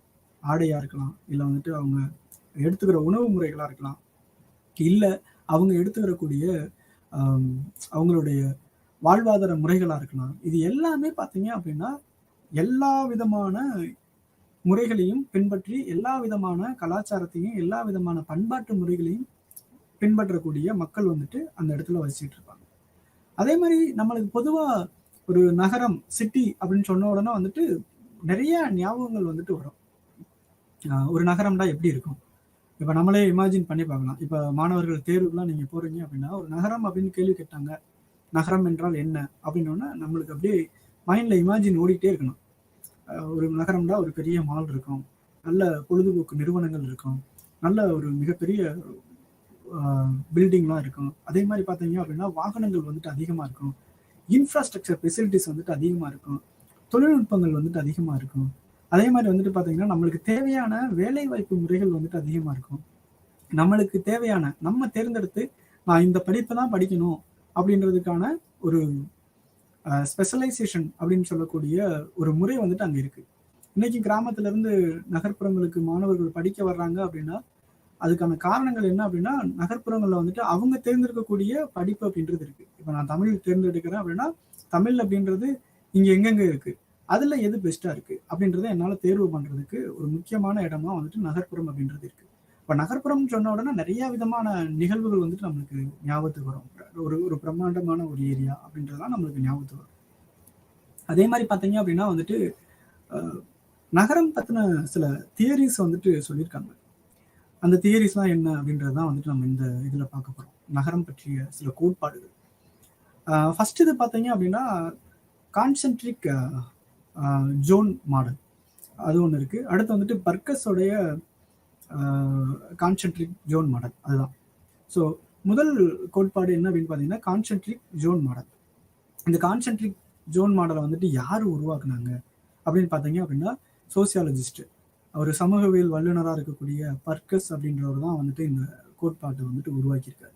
இந்த கோட்பாட்டோடைய முக்கியத்துவம் என்ன, இந்த கோட்பாடு வந்துட்டு என்ன சொல்லுது, ஒரு நகரம் பற்றிய ஒரு தேரியா இருக்கு அப்படின்னா நகரம் பற்றிய ஒரு கோட்பாடா இருக்குன்னா கான்சென்ட்ரிக் ஜோன் அப்படின்றது என்ன பார்த்தீங்கன்னா கான்சென்ட்ரிக் ஜோன் மாடல் அப்படின்றது மத்திய பகுதி, அதாவது நகரத்துல இருக்கக்கூடிய மத்திய பகுதியை வந்துட்டு குறிக்கக்கூடியதுதான் இந்த தியரியோடைய ஒரு மேஜரான திங்கிங், ஒரு மேஜரான ஏரியா.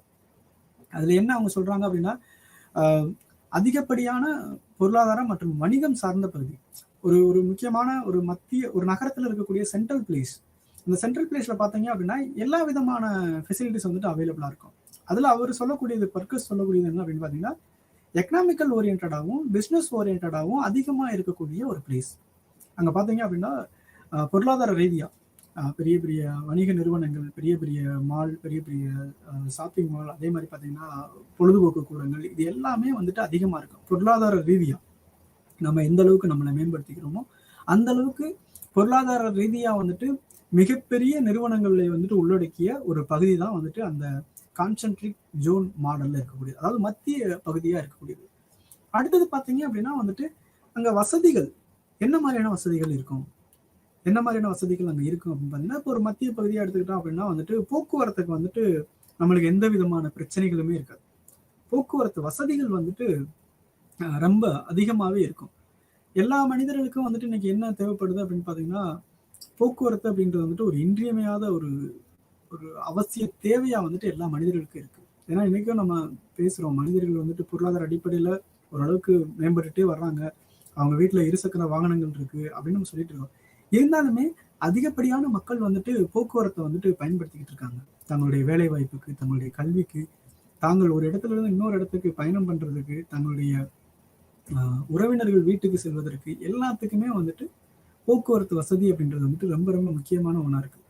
அப்ப இந்த போக்குவரத்து வசதிகள் வந்துட்டு அதிகமா இருக்கக்கூடிய பகுதியா இந்த மத்திய பகுதியை வந்துட்டு கான்சென்ட்ரிக் ஜோன் மாடல் தியரியில பர்கஸ் வந்துட்டு குறிப்பிடுறாரு. அதே மாதிரி பாத்தீங்க அப்படின்னா எல்லாமே ரொம்ப ஈஸி கோயிங்கா அல்லது ஈஸியா நம்மளுக்கு கிடைக்கக்கூடிய ஒரு பகுதியாகவும் வந்துட்டு இந்த பகுதி வந்துட்டு இருக்கு. அவங்க எல்லாருக்குமே தெரியும், ஒரு நகரப்புறத்துல இருக்கக்கூடிய மையப்பகுதி அப்படின்றது பாத்தீங்க அப்படின்னா அங்க எல்லாமே இருக்கும். இப்ப எனக்கு வந்துட்டு ஒரு என்டர்டைன்மெண்ட் அப்படின்னா நான் ஈஸியா ஒரு தியேட்டருக்கு போறதுக்கு, இல்லைன்னா ஒரு பார்க், இல்லைன்னா ஒரு பீச், அந்த மாதிரி நிறைய விதமான விஷயங்கள் வந்துட்டு இருக்கும்.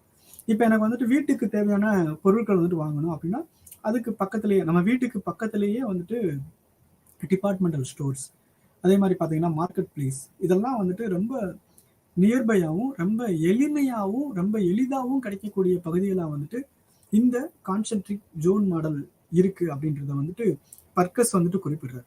அதே மாதிரி பாத்தீங்க அப்படின்னா வந்துட்டு நம்மளுக்கு தேவையான எல்லா வசதிகளுமே வீட்டிற்கு பக்கத்திலேயே, நம்ம வீட்டுக்கு பக்கத்திலேயே வந்துட்டு எல்லா வசதிகளுமே இருக்கக்கூடியதுதான் வந்துட்டு இந்த கான்சென்ட்ரிக் ஜோன் மாடலுடைய ஒரு முக்கியமான விஷயம். என்னெல்லாம் நம்ம வீட்டுக்கு தேவைப்படும் அப்படின்னு பாத்தீங்கன்னா, நம்ம எதெல்லாம் பயன்படுத்துறோம், எதெல்லாம் வந்துட்டு நம்ம உணவு, உடை, இருப்பிடம் சார்ந்த விஷயங்கள், நம்மளுடைய கல்வி சார்ந்த விஷயங்கள், நம்மளுடைய மருத்துவம் சார்ந்த விஷயங்கள், நம்மளுடைய பொழுதுபோக்கு சார்ந்த விஷயங்கள், நம்மளுடைய படிப்பு சார்ந்த விஷயங்கள். இப்போ ஒரு நூலகம் அப்படின்னா நம்ம வீட்டுக்கு பக்கத்திலேயே ஒரு நூலகம். இப்ப எனக்கு வந்துட்டு மருத்துவ தேவை இருக்கு, நம்ம வீட்டுக்கு பக்கத்திலேயே ஒரு மருத்துவம், ஒரு ஒரு மருத்துவமனை. இப்ப வந்துட்டு எனக்கு வந்துட்டு ஒரு கல்விக்காக நான் வந்துட்டு பயணம் பண்ணணும் அப்படின்னா என்னோட வீட்டுக்கு பக்கத்திலேயே ஒரு கல்லூரியோ ஒரு பள்ளியோ வந்துட்டு வீட்டுக்கு அருகிலேயே இருக்கு. ஏன்னா ஒரு நகரத்தோட மத்திய பகுதி அப்படின்றது அதை சுத்தி தான் வந்துட்டு எல்லா வசதிகளுமே இருக்கும். ஒரு கல்லூரியா இருக்கட்டும், இல்லைன்னா வந்துட்டு ஒரு பள்ளியா இருக்கட்டும், ஒரு மருத்துவமனையா இருக்கட்டும், இல்ல ஒரு வணிக வளாகங்களாக இருக்கட்டும், இல்ல வந்துட்டு ஒரு பொழுதுபோக்கு கூடங்களாக இருக்கட்டும், எல்லாமே அந்த நகர்ப்புறத்தை சார்ந்துதான் இருக்கும், அந்த மத்திய பகுதியை சார்ந்துதான் இருக்கும். அதுதான் அவர் இங்க வந்துட்டு கோட் பண்றாரு. இது எல்லாமே இருந்தது அப்படின்னா அதுதான் வந்துட்டு concentric zone model theory. Concentric zone model theory அப்படின்றது சிம்பிளா நீங்க ஞாபகத்தில் வச்சுக்கக்கூடியது நகரத்தின் மைய பகுதியை சார்ந்தது. நகரத்தின் மையப்பகுதி அப்படின்றது ஆட்டோமேட்டிக்கா அங்க என்ன மாதிரியான மக்கள் இருப்பாங்க அப்படின்னா பொருளாதாரத்துல வந்துட்டு ரொம்ப உயர்வான இடத்துல இருக்கக்கூடியவங்க, எக்கனாமிக்கலா வெல் செட்டில்டு ஃபேமிலி தான் வந்துட்டு அந்த ஏரியாவில் இருப்பாங்க. அதே மாதிரி பிசினஸ் ஓரியன்டா இருக்கக்கூடியவங்க. அப்ப அந்த பகுதிகளில் வந்துட்டு ஏன் அவங்க அதிகமா ப்ரிப்பேர் பண்றாங்க அப்படின்னா அவங்களுக்கு தேவையான வசதிகள், அவங்களுக்கு தேவையான பொருட்கள், அவங்களுக்கு தேவையான விஷயங்கள் எல்லாமே வந்துட்டு ரொம்ப எளிதா கிடைக்கும். அதனால அந்த பகுதியை வந்துட்டு கான்சென்ட்ரிக் ஜோன் மாடல் தியரி வந்துட்டு பர்கஸ் வந்துட்டு குறிப்பிடுறாரு. செகண்ட் தியரி பார்த்தீங்க அப்படின்னா வந்துட்டு sector model theory, sector model கோட்பாடு. ஸோ இந்த செக்டார் மாடல் கோட்பாடு அப்படின்றது பார்த்தீங்க அப்படின்னா கான்சென்ட்ரிக் ஜோன் மாடலுக்கு அடுத்ததா இருக்கக்கூடிய ஒரு தியரி. இந்த தியரி இப்ப எப்படி கான்சென்ட்ரிக் ஜோன் மாடல் தியரியை வந்துட்டு பர்கஸ்ன்ற ஒரு ஒரு சோசியாலஜிஸ்ட், சமூகவியல் வல்லுநர் வந்துட்டு உருவாக்குனாரோ அதே மாதிரி இந்த செக்டார் மாடல் தியரியை வந்துட்டு ஹோமர் ஹயாட் அப்படின்ற ஒருத்தர் தான் வந்துட்டு 1939 இந்த செக்டார் மாடலை வந்துட்டு உருவாக்குறாரு. As part of Homer Hoyt அவருடைய பார்வையில, அவருடைய கண்ணோட்டத்துல இந்த செக்டார் மாடல் தியரி அப்படின்றது என்ன சொல்ல வராரு அப்படின்னு நீங்க பாத்தீங்க அப்படின்னா, செக்டார் மாடல் தியரி அப்படின்றது அவர் என்ன சொல்றாருன்னா அதிகப்படியான இண்டஸ்ட்ரீஸ், தொழிற்சாலைகள் வந்துட்டு நிறைந்த ஒரு பகுதியா இருக்கக்கூடியதுதான் வந்துட்டு செக்டார் மாடலுடைய ஒரு மிகப்பெரிய முக்கியத்துவம் நிறைந்த ஒன்று. அதே மாதிரி பார்த்தீங்க அப்படின்னா அந்த அவங்க வீட்டுக்கு பக்கத்திலேயே வேலை வாய்ப்பை உருவாக்கக்கூடிய பல்வேறு நிறுவனங்கள் இருக்கக்கூடிய ஒரு பகுதி. இப்ப தொழிற்சாலைகள் இருந்தாவே வந்துட்டு அதுல அதன் மூலமா நிறைய வேலை வாய்ப்புகள் வந்துட்டு உருவாகும். ஸோ அததான் அடுத்ததா அவர் சொல்றாரு. வீட்டுக்கு பக்கத்திலேயே வேலை வாய்ப்பு இருக்கக்கூடிய மாதிரியான ஒரு இது. ஏன்னா நீங்க நகர்ப்புறங்கள்லாம் பாத்தீங்க அப்படின்னா வாக்கபிள் டிஸ்டன்ஸ்லயே சிலர்லாம் போயிட்டு வருவாங்க வேலைக்கு. அவங்களுக்கு வந்துட்டு பைக் தேவையில்லை, சைக்கிள் தேவையில்லை, வாக்கிலே போயிட்டு வந்துடுவாங்க. இப்ப இதே இது நீங்க நகர்ப்புறத்திற்கு வந்துட்டு வெளியில இருக்காங்க, ஒரு 10 கிலோமீட்டர் தள்ளி இருக்காங்க, ஒரு 20 கிலோமீட்டர் தள்ளி இருக்காங்க அப்படின்னா அவங்க எவ்ரிடே வந்துட்டு அந்த கம்பெனிக்கோ அவங்க வேலை பார்க்க அல்லது அவங்க பணிபுரியக்கூடிய இடத்துக்கோ அவங்க வரணும் அப்படின்னா தினசரி அவங்க வரக்கூடிய இருசக்கர வாகனங்களுக்கோ அல்லது போக்குவரத்திற்கோ அவங்க செலவு பண்ணக்கூடியது நீங்க மந்த்லி அதுக்கே நம்ம ஒரு தொகையை வந்துட்டு செலவு பண்ண வேண்டியதா இருக்கு. ஆனா இதே இது நம்ம வீட்டுக்கு அருகாமையிலே வந்துட்டு தொழிற்சாலைகள் இருக்கு, நம்ம வீட்டுக்கு அருகாமையிலே வந்துட்டு நம்ம பணிபுரியக்கூடிய நிறுவனங்கள் இருக்கு, கல்வி நிறுவனங்கள் இருக்கு அப்படின்னா நம்ம வந்துட்டு இந்த தொகையை வந்துட்டு ஒரு சேமிப்புக்காக நம்ம பயன்படுத்தலாம். ஸோ அதுதான் அவர் வந்துட்டு சொல்லக்கூடியது. நம்ம வீட்டுக்கு அருகாமையிலேயே வந்துட்டு வேலை வாய்ப்பு மற்றும் அந்த தொழிற்சாலைகள் வந்துட்டு இருக்கக்கூடிய ஒரு சூழல் தான் செக்டார் மாடல் தியரி அப்படின்றது. அதே மாதிரி இந்த பகுதியில் இருக்கக்கூடிய மக்கள் எக்கனாமிக்கல் ரீதியா, பொருளாதார ரீதியா என்ன மாதிரியான மக்கள் வந்து இருப்பாங்க. இப்ப நம்ம அங்க சொன்னோம் இல்லையா, ஜோன் மாடல் தியரியில வந்து சொன்னோம், செக்ட்ரிக் ஜோன் மாடல் தியரியில வந்துட்டு சொன்னோம். அங்க வந்துட்டு பாத்தீங்கன்னா பொருளாதார ரீதியா நல்ல ரிச்சஸ்ட் பீப்புள் தான் வந்துட்டு அந்த ஏரியால, அதாவது நகரத்தினுடைய மைய பகுதியில இருப்பாங்க. இப்ப இங்க பாத்தீங்க அப்படின்னா யாரெல்லாம் அந்த மிடில் கிளாஸ் ஃபேமிலி இருக்காங்க இல்லையா, அதாவது ரொம்ப ரிச்சான பீப்புளும் கிடையாது, ரொம்ப லோயஸ்ட் லெவல்ல இருக்கக்கூடிய பீப்புளும் கிடையாது, இந்த ஆவரேஜா மிடில்ல ஒரு இருக்கக்கூடிய குடும்பங்கள் வந்துட்டு அதிகமா இருப்பாங்க. ஸோ அவங்களுக்கு வந்துட்டு பாத்தீங்கன்னா இந்த இன்கம் ஆஸ்பெக்ட்ல பார்த்தோம் அப்படின்னா நம்ம சொன்ன மாதிரி தான்.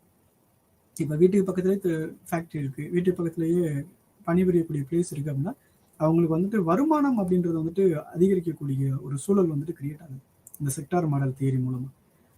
அடுத்ததா பாத்தீங்க அப்படின்னா இப்ப தியரி நம்ம பார்த்தோம், அடுத்தது வந்துட்டு நகர் வகைமைகள், நகர்ப்புற வகைமைகள் வந்துட்டு என்னென்ன மாதிரிலாம் இருக்கு, எப்படிலாம் நகர்ப்புறத்தை வந்துட்டு நம்ம வகைமைப்படுத்துறோம் அப்படின்னு பார்த்தீங்க அப்படின்னா ஃபர்ஸ்ட் வந்துட்டு உற்பத்தி சார்ந்த ஒரு பகுதி.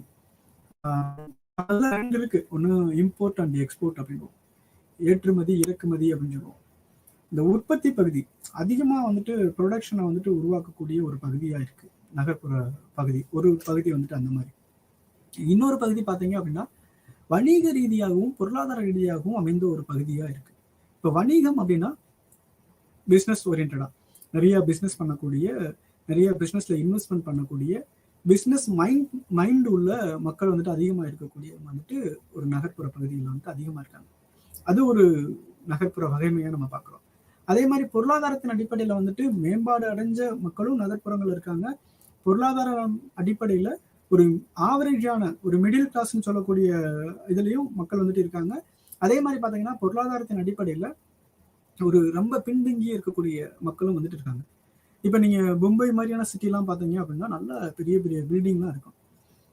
நம்ம முன்னாடி ஒரு பாடல் ஒன்று வரும், அண்ணாந்து பார்க்கின்ற மாலையை கட்டி அருகில் ஓலை குடிசை கட்டி அப்படின்ற ஒரு பாடல் வரும். நம்ம புரட்சித் தலைவர் எம்ஜிஆர் அவர்கள் வந்துட்டு பாடல் ஒரு பாடல்.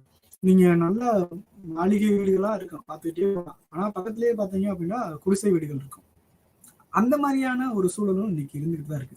ஏன்னா நகர்ப்புறங்கள்ல இருக்கவங்க எல்லாருமே வந்துட்டு வணிக ரீதியாகவும் பொருளாதார ரீதியாகவும் வந்துட்டு பெரிய நல்ல ரிச்சான பேக்ரவுண்டா இருக்காங்க. எல்லாத்துலயுமே வந்துட்டு அவங்களுக்கு எல்லா விதமான ஃபெசிலிட்டிஸும் வந்துட்டு இருக்கு அப்படின்றது நம்ம சொல்ல முடியாது. அதுதான் அந்த தியரியில நம்ம பார்த்தோம். கான்சென்ட்ரிக் ஜோன் மாடல் அப்படின்றது பாத்தீங்க அப்படின்னா வணிக ரீதியாகவும் பொருளாதார ரீதியாகவும் உற்பத்தி ரீதியாகவும் அவங்களுடைய எக்கனாமிக்கல் ஓரியன்டாகவும் வந்துட்டு நல்ல வெல் செட்டில்டான ஒரு ஃபேமிலி தான் அந்த ஏரியாவில் இருப்பாங்க. அதே தான் அடுத்ததுல நம்ம பார்த்தோம் செக்டார் மாடல் அப்படின்றது. செக்டார் மாடலில் பார்த்தீங்கன்னா மிடில் கிளாஸ் இருக்கக்கூடியவங்க. இது ரெண்டு தான் நகர்ப்புறங்கள் இருக்கக்கூடிய வகைமையா இருக்கு வணிகம் பொருளாதாரத்தின் அடிப்படையில். அடுத்ததா பார்த்தீங்க அப்படின்னா முதலாளித்துவ மற்றும் நிர்வாக அதிகாரம். இது இல்லாம நகரம் இருக்கிறதுக்கான வாய்ப்பே இல்லை.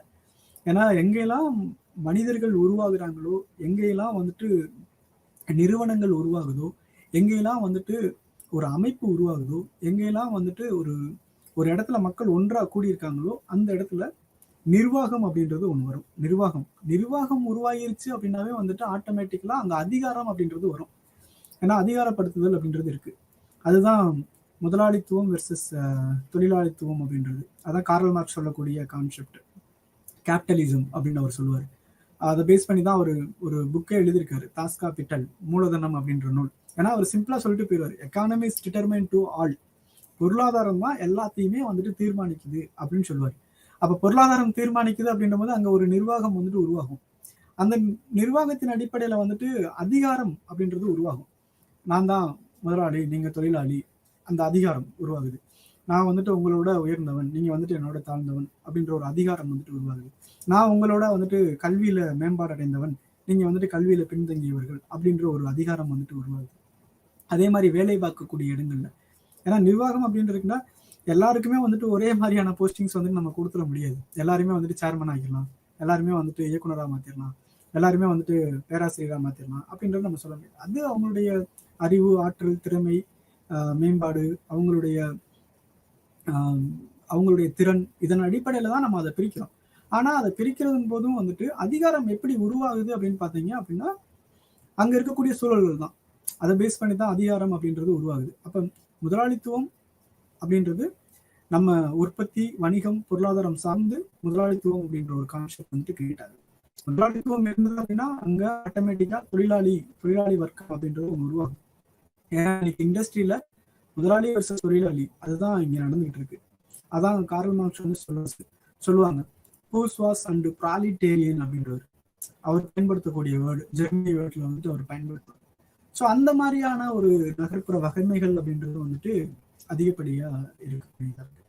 அடுத்தது பாத்தீங்க அப்படின்னா ஹெல்த் ஆஸ்பெக்ட்ல இருக்கக்கூடியது. இன்னைக்கும் ஹெல்த் அப்படின்றது it's very very important to all the human beings. ஏன்னா உடல் எந்த அளவுக்கு ஆரோக்கியமா இருக்கோ, உள்ளம் எந்த அளவுக்கு ஆரோக்கியமா இருக்கோ அதை சார்ந்துதான் நம்மளுடைய செயல்பாடுகள் இருக்கும். நம்ம மன ஆரோக்கியமா இருந்தோம் அப்படின்னா வந்துட்டு நம்மளுடைய முகத்துல வந்துட்டு அது தெரியும். ஏன்னா இப்ப அகத்தின் அழகு முகத்தில் தெரியும் அப்படின்ற மாதிரி எல்லாம் சொல்லுவாங்க. ஸோ அந்த மாதிரியான அடிப்படையில ஹெல்த் ஓரியன்டாவும் இங்க நிறைய விஷயங்கள் வந்துட்டு இருந்துகிட்டே இருக்கு. அப்புறம் எல்லாருக்குமே தெரிஞ்சதான் ரிலீஜியஸ் ஓரியன்டாவும் அதுல இருக்கக்கூடிய நாகரிகங்கள் கலாச்சார ரீதியாகவும் இருக்கிறதுலாம் இன்னைக்கு நிறைய இருக்கு. ஏன்னா இப்ப சில நகரங்கள்லாம் நீங்க பாத்தீங்கன்னா கலாச்சார நகரங்கள்லாம் நீங்க சொல்லலாம். சில இடங்கள்லாம் இப்ப தாஜ்மஹால்லாம் பாத்தீங்க அப்படின்னா அது அதே மாதிரி நீங்க ராமேஸ்வரம் இந்த மாதிரியான ஏரியாக்கள், அதே மாதிரி மாமல்லபுரம், இதெல்லாம் கலாச்சார ரீதியா நம்ம அதை பிரிச்சு வச்சிருக்கோம். இப்ப மதுரை அப்படின்னா டெம்பிள் சிட்டி அப்படின்னு நம்ம சொல்லுவோம் இல்லைங்களா. ஸோ அந்த மாதிரி அதே மாதிரி மதம் சார்ந்தது அப்படின்னா ஒவ்வொரு நகரங்கள்லயும் வந்துட்டு ஒரு ஒரு ஒரு கோவில் வந்துட்டு ரொம்ப ஃபேமஸா இருக்கும். இப்ப ஈவன் நம்ம காசிக்கு போனோம் அப்படின்னா காசி வந்துட்டு ஒரு புண்ணியத்தலமா சொல்றோம், அது ஒரு ரிலீஜியஸ் ஓரியன்டான. இப்போ வாரணாசி அதை நம்ம சொல்றோம். அதே மாதிரி பாத்தீங்க அப்படின்னா இப்ப நாகூர் தர்கா அப்படின்னா அது ரொம்ப ஃபேமஸா, அது ஒரு ரிலீஜியஸ் ஓரியன்டா. அதே மாதிரி பாத்தீங்கன்னா கிறிஸ்தவ மதத்துல இருக்கக்கூடிய வந்துட்டு சொல்லக்கூடிய சில விஷயங்கள், சில இடங்கள் அதெல்லாம் இருக்கு. ஸோ அப்ப நகர்ப்புற வகைமைகள் அப்படின்ட்டு பார்த்தா அப்படின்னா ஒன்று உற்பத்தி சார்ந்ததா இருக்கும், இன்னொன்று வணிகம் சார்ந்ததா ஒரு நகர்ப்புற பகுதி அப்படின்றது வகைமைப்படுத்தலாம், பொருளாதாரம் சார்ந்ததா வந்துட்டு நம்ம அவங்களை வகைப்படுத்தலாம். அடுத்ததா வந்து பாத்தீங்கன்னா இது எல்லாம் இருக்கும்போது ஆட்டோமேட்டிக்கா நிர்வாகம் அப்படின்றது ஒன்று உருவாகும். அந்த நிர்வாகம் சார்ந்து அதிகாரம் அப்படின்றது ஒன்று கிரியேட் ஆகும். அந்த அதிகாரம் சார்ந்து முதலாளித்துவம், தொழிலாளித்துவம் அப்படின்ற ஒரு வேறுபாடு வந்துட்டு கிரியேட் ஆகும். அதுக்கப்புறம் பாத்தீங்க அப்படின்னா உடல் ஆரோக்கியம் சார்ந்தது. இன்னைக்கும் நகர்ப்புறங்கள்ல நிறைய விதமான ஸ்பெஷலைஸ்டு டாக்டர்ஸ், ஸ்பெஷலைஸ்டு ஹாஸ்பிட்டல்ஸ் வந்துட்டு அதிகமாகவே இருக்கு. அப்புறம் மதம் மற்றும் கலாச்சாரம் நகரங்கள், இது எல்லாமே வந்துட்டு அதுல இருந்துகிட்டே இருக்கு. அதே மாதிரி பாத்தீங்க அப்படின்னா ரொம்ப முக்கியமா நம்ம அடுத்து டிஸ்கஸ் பண்ணக்கூடியது பாத்தீங்க அப்படின்னா நிறைய வந்துட்டு கேள்விகள்ல கேட்கக்கூடியது பாத்தீங்கன்னா நகரத்திற்கும் கிராமத்திற்கும் என்ன வேறுபாடு, நகரமும் கிராமமும் வந்துட்டு எந்த வகையில வந்துட்டு வேறுபாடு அடைஞ்சிட்டே இருக்கு. இப்போ ஜென்ரலா வந்துட்டு கிராமம் அப்படின்னு சொன்னா நம்ம எல்லாருக்குமே தெரியும், ஒரு இயற்கை சார்ந்த பகுதி, ஒரு அமைதியான சூழலை உருவாக்கக்கூடிய பகுதி, அதே மாதிரி பாத்தீங்கன்னா மக்கள் தொகை ரொம்ப குறைவா இருக்கக்கூடிய பகுதி, இப்படிலாம் நம்ம பார்த்துருப்போம். இப்ப இதை ரெண்டையும் நம்ம வேறுபாடு படுத்த போறோம். ஒரு நகரம் அப்படின்னா எப்படி இருக்கும், ஒரு கிராமம் அப்படின்னா எப்படி இருக்கும் அப்படின்றத நம்ம பார்க்க போறோம். இப்ப பொதுவா அதுல முதல் வேறுபாடு என்ன, first difference of urban and rural பாத்தீங்க அப்படின்னா மக்கள் தொகை அடிப்படையில ஒரு கிராமம் அப்படின்னு பாத்தீங்க அப்படின்னா மக்கள் தொகை அடிப்படையில ரொம்ப குறைவான மக்கள் தொகையை உள்ளடக்கியது தான் வந்துட்டு கிராமப்புற பகுதி. அந்த மக்கள் வந்துட்டு நீங்க ஒரு 3000 ஒரு 2000 அந்த ரேஞ்சில் வந்துட்டு நீங்க வந்துட்டு அறுதிட்டு ஒரு குறிப்பிட்டு சொல்லிடலாம். அதே இது நீங்க நகர்ப்புறம் அப்படின்னு பாத்தீங்க அப்படின்னா மக்கள் தொகை அடிப்படையில அதிகமான மக்கள் தொகையை வந்துட்டு உள்ளடக்கிய பகுதி தான் வந்துட்டு நம்ம நகர்ப்புற பகுதி அப்படின்றத நம்ம சொல்றோம். அதே மாதிரி பாத்தீங்கன்னா செகண்ட் வேறுபாடு. 2வது வேறுபாடு என்ன? முதல் வேறுபாடு மக்கள் தொகை அடிப்படையில் இருக்கக்கூடியது. கிராமப்புறங்கள்ல குறைவான மக்கள் தொகை இருக்கும், நகர்ப்புறங்கள்ல அதிகமான மக்கள் தொகை இருக்கும். அதே மாதிரி செகண்ட் பார்த்தீங்க அப்படின்னா பரப்பளவு அடிப்படையில, அதனுடைய எல்லை அடிப்படையில பார்த்தீங்க அப்படின்னா கிராமப்புறம் அப்படின்றது மிக சிறிய எல்லை பரப்பை கொண்டது, சிறிய அளவிலான ஒரு பரப்பளவை கொண்டது. நீங்க வந்துட்டு அதோட எல்லையை பார்த்தீங்க அப்படின்னா எளிதில் வந்துட்டு வரையறுத்து சொல்லிடலாம். ஒரு சின்னதா இருக்கும், அவ்வளவுதான். ஒரு 3000 மக்கள் வாழ்றாங்க அப்படின்னா அந்த 3000 மக்களை உள்ளடக்கிய பகுதியை வந்துட்டு நாம அந்த எல்லையை வந்துட்டு குறிப்பிட்டு சொல்லிடலாம். சின்ன ஒரு பரப்பளவே உடைக்குது. அதே மாதிரி நீங்க நகரம் அப்படின்னு பாத்தீங்கன்னா அதுக்கு அப்படியே ஜஸ்ட் ஆப்போசிட், ஒரு மிகப்பெரிய அளவிலான நிலப்பரப்பை உள்ளடக்கியது. ஏன் அப்படின்னா இங்க இருக்கக்கூடிய மக்கள் தொகை பெருக்கம். நாளுக்கு நாள் மக்கள் தொகை அதிகரிக்க அதிகரிக்க அதனுடைய நிலப்பரப்பு அப்படின்றது விரிவடைஞ்சுக்கிட்டே போயிட்டு இருக்கு. இது 2வது இருக்கக்கூடிய வேறுபாடு.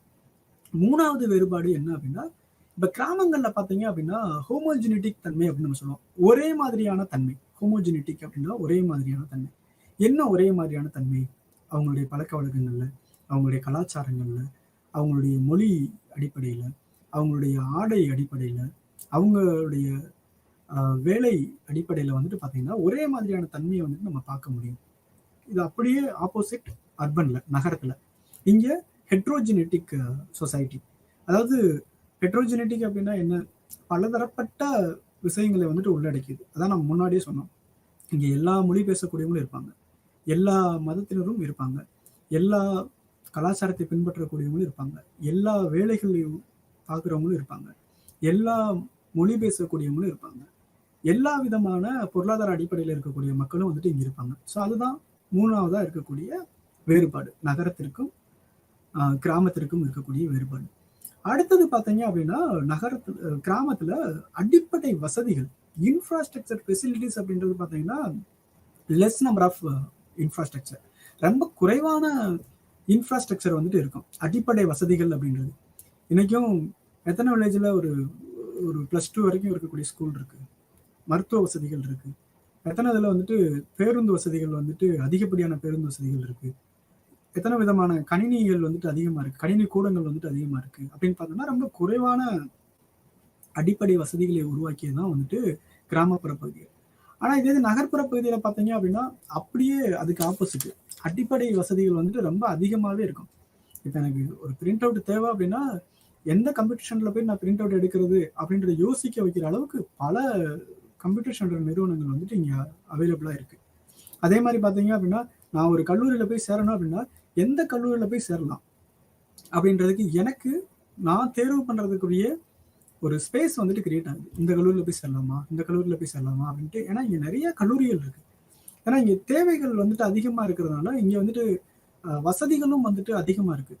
இப்போ வந்துட்டு எனக்கு சின்ன ரிலாக்ஸேஷன் தேவைப்படுது அப்படின்னா அழகா ஒரு ஒரு பார்க்குக்கோ இல்லை ஒரு பீச்சுக்கோ வந்துட்டு போய் உட்காரக்கூடிய சூழல் வந்துட்டு கிரியேட் ஆகுது. அதே மாதிரி இல்லைன்னா ஒரு பொழுதுபோக்கு கூடங்களுக்கு வந்துட்டு போகலாம். இந்த மாதிரியான விஷயங்கள்ல வந்துட்டு ஒரு வேறுபாடு வந்துட்டு உருவாகுது, அடிப்படை தேவைகள் சார்ந்த விஷயங்கள்ல வந்துட்டு. அடுத்தது பார்த்தீங்க அப்படின்னா இங்க இந்த ரிசோர்சஸ் அடிப்படையில பார்த்தீங்க அப்படின்னா கிராமங்கள்ல குறைவான ரிசோர்சஸ் வந்துட்டு இருக்கு. என்ன ரிசோர்சஸ் அப்படின்னு பார்த்தீங்க அப்படின்னா இப்போ டெக்னாலஜிக்கல் ரிசோர்சஸ், தொழில்நுட்பம் சார்ந்த வளங்கள் அப்படின்னு பார்த்தா அப்படின்னா நகர்ப்புறங்கள்ல அதிகமாகவும் கிராமப்புறங்கள்ல வந்துட்டு ரொம்ப குறைவாக வந்து இருக்கு. ஏன்னா இன்னைக்கும் நம்ம எவ்வளோ விதமான தொழில்நுட்பங்களை வந்துட்டு கிராமப்புறத்தில் பயன்படுத்திட்டு இருக்கோம் அப்படின்னு பார்த்தீங்கன்னா கம்பேர் வித் அர்பன் ஏரியா ஒரு குறைவான தொழில்நுட்பங்களை தான் வந்துட்டு நம்ம பயன்படுத்திக்கிட்டே இருக்கோம். அதே மாதிரி பார்த்தீங்க அப்படின்னா அர்பன் ஏரியாவில் அப்படியே ஆப்போசிட். நம்ம எதெல்லாம் கிராமப்புறத்தில் சொல்றோமோ, இல்லைன்னு சொல்றோமோ, குறைவா இருக்குன்னு சொல்றோமோ, இது எல்லாமே அப்படியே ஆப்போசிட்டா நகர்ப்புறங்கள்ல அதிகமா இருக்கு அப்படின்றத நீங்க தெளிவா மாணவர்கள் தங்களுடைய மைண்ட்ல வச்சுக்கணும். இது வந்துட்டு தேர்வு எழுதுறதுக்கு வந்துட்டு ரொம்ப ஈஸியா இருக்கும். இங்க வந்துட்டு குறைவான ரிசோர்சஸ் இருக்கு, வளங்கள். அங்க பாத்தீங்க அப்படின்னா அர்பன்ல பாத்தீங்கன்னா அதிகப்படியான ரிசோர்சஸ். இன்னைக்கு டெக்னாலஜி இல்லாம எந்த நகர்ப்புறங்களும் இல்லை. இன்னைக்கு இண்டஸ்ட்ரி, பல்வேறு விதமான டெக்னாலஜிக்கல் ரிசோர்சஸ் வந்துட்டு அங்கே அவைலபிளா இருக்கு. முன்னாடிலாம் மேன் பவர் அதிகமா இருந்துச்சு. இப்போ மேன் பவர் வந்துட்டு டெக்னாலஜிக்கல் பவர் தான் ஓவர்டேக் பண்ணி போயிட்டு இருக்கு எல்லா இடங்கள்லையும். இப்போ நம்ம எல்லா இடத்துக்கு போனாலும் அங்கே டெக்னாலஜி ரிசோர்சஸ் வந்துட்டு அவைலபிளா இருக்கு. ஈவன் நம்ம ஒரு எக்ஸாம் எழுத போறோம், ஒரு டிஎன்பிசி எக்ஸாமோ இல்லை குரூப் எக்ஸாமோ எழுத போறோம் அப்படின்னா அங்கே டெக்னாலஜிக்கல் ரிசோர்சஸ் தான் நம்மளை வந்துட்டு பாதுகாக்குது, நம்மளை வந்துட்டு கண்காணிக்குது. இப்போ ஈவன் ஏதாவது ஒரு அறைக்குள்ள போகும்போது you are under the survival or வந்துட்டு you are under the camera அப்படின்ற மாதிரிலாம் இருக்கும். நீங்க வந்துட்டு கேமரா மூலமா வாட்ச் பண்ண பாக்குறீங்க, வாட்ச் பண்ணிட்டு இருக்கீங்க அப்படின்லாம் இருக்கும். யாருமே இருக்க மாட்டாங்க. இப்ப நீங்க ஒரு கடைக்கு போங்க, அந்த கடையில வந்துட்டு பாத்தீங்க அப்படின்னா யாருமே இருக்க மாட்டாங்க. கேமரா வந்துட்டு நம்மளை பார்த்துக்கிட்டே இருக்கும். நம்ம என்னென்னலாம் பண்றோம், இதை எடுக்கிறோம், எங்க வைக்கிறோம், எந்த பொருளை வந்துட்டு போய் தொட்டு பார்த்துட்டு இருக்கோம், எல்லாத்தையுமே இருக்கும். இங்க இது எதுக்காக சொல்ல வரேன்னா, ஒரு சின்ன விஷயம், ஆனா அந்த இடத்துலயே வந்துட்டு ஒரு டெக்னாலஜிக்கல் ரிசோர்சஸ் வந்துட்டு அதிகமா நம்ம பயன்படுத்துறோம். இது ஒவ்வொரு இடங்கள்லயும் வந்து டெக்னாலஜிக்கல் ரிசோர்சஸ் வந்துட்டு அதிகமா இருக்கக்கூடிய பகுதியா நகர்ப்புறங்கள் வந்துட்டு இருக்கு. அதே மாதிரி பாத்தீங்க அப்படின்னா எம்ப்ளாய்மெண்ட் ஆஸ்பெக்ட்ல, அதாவது வேலை வாய்ப்பு முறைகள்ல பாத்தீங்க அப்படின்னா கிராமப்புறத்துல வந்துட்டு வேலை வாய்ப்பு முறைகள் வந்துட்டு குறைவான ஒரு வேலை வாய்ப்பு முறை தான் இருக்கு. ஏன்னா பொதுவாகவே கிராமப்புறங்கள்ல வேலை வாய்ப்பு முறை அப்படின்றது விவசாயம் சார்ந்த வேலை வாய்ப்பு முறை தான். விவசாயத்தை சார்ந்து என்னென்ன வேலை வாய்ப்புகளை உருவாக்க முடியுமோ, விவசாயம் சார்ந்து என்னென்ன வேலை வாய்ப்புகள் இருக்கோ அதைத்தான் கிராமத்தில் இருக்கக்கூடிய மக்கள் வந்துட்டு அதிகப்படியான மக்கள் வந்துட்டு பின்பற்றிக்கிட்டு இருக்காங்க. ஆனா இதே இது நீங்க அர்பன்ல பாத்தீங்க அப்படின்னா இங்க அதிகப்படியான வேலை வாய்ப்பு நிறுவனங்கள், அதிகப்படியான வேலை வாய்ப்பு முறைகள் வந்துட்டு இருக்கு. இப்ப நான் ஒரு 10வது தான் முடிச்சிருக்கேன் அப்படின்னா எனக்கு ஒரு தொழிற்சாலையில என்னுடைய 10ஆம் வகுப்பு அடிப்படையில எனக்கு வேலை கிடைக்கும். நான் ஒரு நல்ல ஒரு கிராஜுவேட்டா இருக்கேன் அப்படின்னா எனக்கு அதுக்கு தகுதியான வேலை வந்துட்டு உருவாகுது. இங்க இல்லாத வேலைகளே இல்லை. இங்க வந்துட்டு பாத்தீங்க அப்படின்னா நீங்க ஒரு பெரிய பெரிய நிறுவனங்கள்ல வேலை பார்க்கக்கூடிய ஒரு வாய்ப்பும் உங்களுக்கு கிரியேட் ஆகுது. அதே மாதிரி ஒரு சாதாரண ஒரு சின்ன பெட்டி கடை வச்சு நம்ம நடத்துறதுக்கும் உரிய வாய்ப்பும் வந்துட்டு இங்க அதிகமா இருக்கு. ஏன்னா சாதாரண பெட்டி கடை அப்படின்றது நம்ம சொல்ல முடியாது இன்னைக்கு. ஏன்னா அவங்கதான் இன்னைக்கு நல்லா சம்பாதிக்கிறாங்க. ஏன்னா பெட்டி கடையில இருக்கக்கூடிய வணிக ரீதியா, பொருளாதார ரீதியா வந்துட்டு நல்ல ஒரு வசூல் வந்துட்டு கிரியேட் ஆகுது. இதை ஏன் சொல்றோம் அப்படின்னா இங்க வேலை வாய்ப்பு முறைகள் வந்துட்டு படிச்சிருந்தாலும் படிக்கலைனாலும் உங்களுக்கு வந்துட்டு வேலை வாய்ப்பு முறைகள் அப்படின்றது வந்துட்டு அதிகமா இருக்கு. காரணம் தொழிற்சாலைகள் அதிகமா இருக்கு, கல்வி நிறுவனங்கள் அதிகமா இருக்கு, பல்வேறு நிறுவனங்கள் அதிகமா இருக்கு. மருத்துவம் சார்ந்த நிறுவனங்களா இருக்கலாம், இல்ல வந்துட்டு பொருளாதாரம் சார்ந்த நிறுவனங்களா இருக்கலாம், இல்ல வந்துட்டு ஒரு குடும்பம் சார்ந்த நிறுவனங்களா இருக்கலாம், இப்ப என்ஜிஓஸ் அந்த மாதிரி இருக்கக்கூடியதா இருக்கலாம். நிறைய இருக்கிறதுனால அர்பன்ல வந்துட்டு வேலை வாய்ப்பு முறைகள் வந்துட்டு ரொம்ப அதிகமாவே வந்துட்டு உருவாக்கிட்டு இருக்கு. அடுத்ததா பாத்தீங்க அப்படின்னா கிராமத்திற்கும் நகரத்திற்கும் உள்ள வேறுபாடு அப்படின்னு பாத்தீங்கன்னா இங்க ரொம்ப சிம்பிளான ஒரு வாழ்க்கை முறை எங்கன்னு பாத்தீங்கன்னா கிராமத்துல அவங்களுடைய உணவு, உடை, பழக்க வழக்கங்கள், அவங்களுடைய இருப்பிடம், இது எல்லாமே ரொம்ப சிம்பிளா இருக்கும். ரொம்ப அட்வான்ஸ்டாவோ ரொம்ப அல்ட்ரா மாடர்னாவோ இருக்காது. நீங்க நல்லாவே பார்த்துருப்பீங்க. கிராமப்புறத்துல பாத்தீங்கன்னா அவங்களுடைய ஆடை, ஆண்கள் பாத்தீங்கன்னா வேஷ்டி சட்டை இல்லைன்னா கைலி இல்லைன்னா வந்துட்டு ஒரு பனியனை ஒரு சட்டையை போட்டு பேசாம சுத்திட்டு இருப்பாங்க. அதே மாதிரி பாத்தீங்கன்னா பெண்கள் நல்ல தாவணி, கண்டாங்கி சேலை, இல்லைன்னா வந்துட்டு அவங்களுக்குரிய ஆடை அப்படின்றது அதை தாண்டி அதிகமா போகாது. இன்னைக்கும் அதே இது அப்படியே அர்பன்ல பாத்தீங்க அப்படின்னா இங்க வந்துட்டு ஒரு பின்னி பிணைக்கப்பட்டுள்ள ஒரு வாழ்க்கை முறை தான். இது ரொம்ப எளிமையான ஒரு வாழ்க்கை முறையும் இங்க இருக்கு, இல்லைன்னு நம்ம சொல்லிடல. அதே மாதிரி பாத்தீங்க அப்படின்னா அல்ட்ரா மாடர்னான ஒரு வாழ்க்கை முறையும் இங்க இருந்துகிட்டு தான் இருக்கு. அவங்க பயன்படுத்தக்கூடிய ஆடைகளாக இருக்கலாம், அவங்க பயன்படுத்தக்கூடிய பொருட்களாக இருக்கலாம். ஏன்னா தினசரி ஒரு சோப்புக்கே வந்துட்டு நம்ம அவ்வளோ இது பண்றோம். இந்த சோப்பு வாங்குவோமா, இந்த சோப்பு வாங்குவோமா, பிராண்டட் சோப்பு வாங்குவோமா அப்படின்னு இருக்கோம்.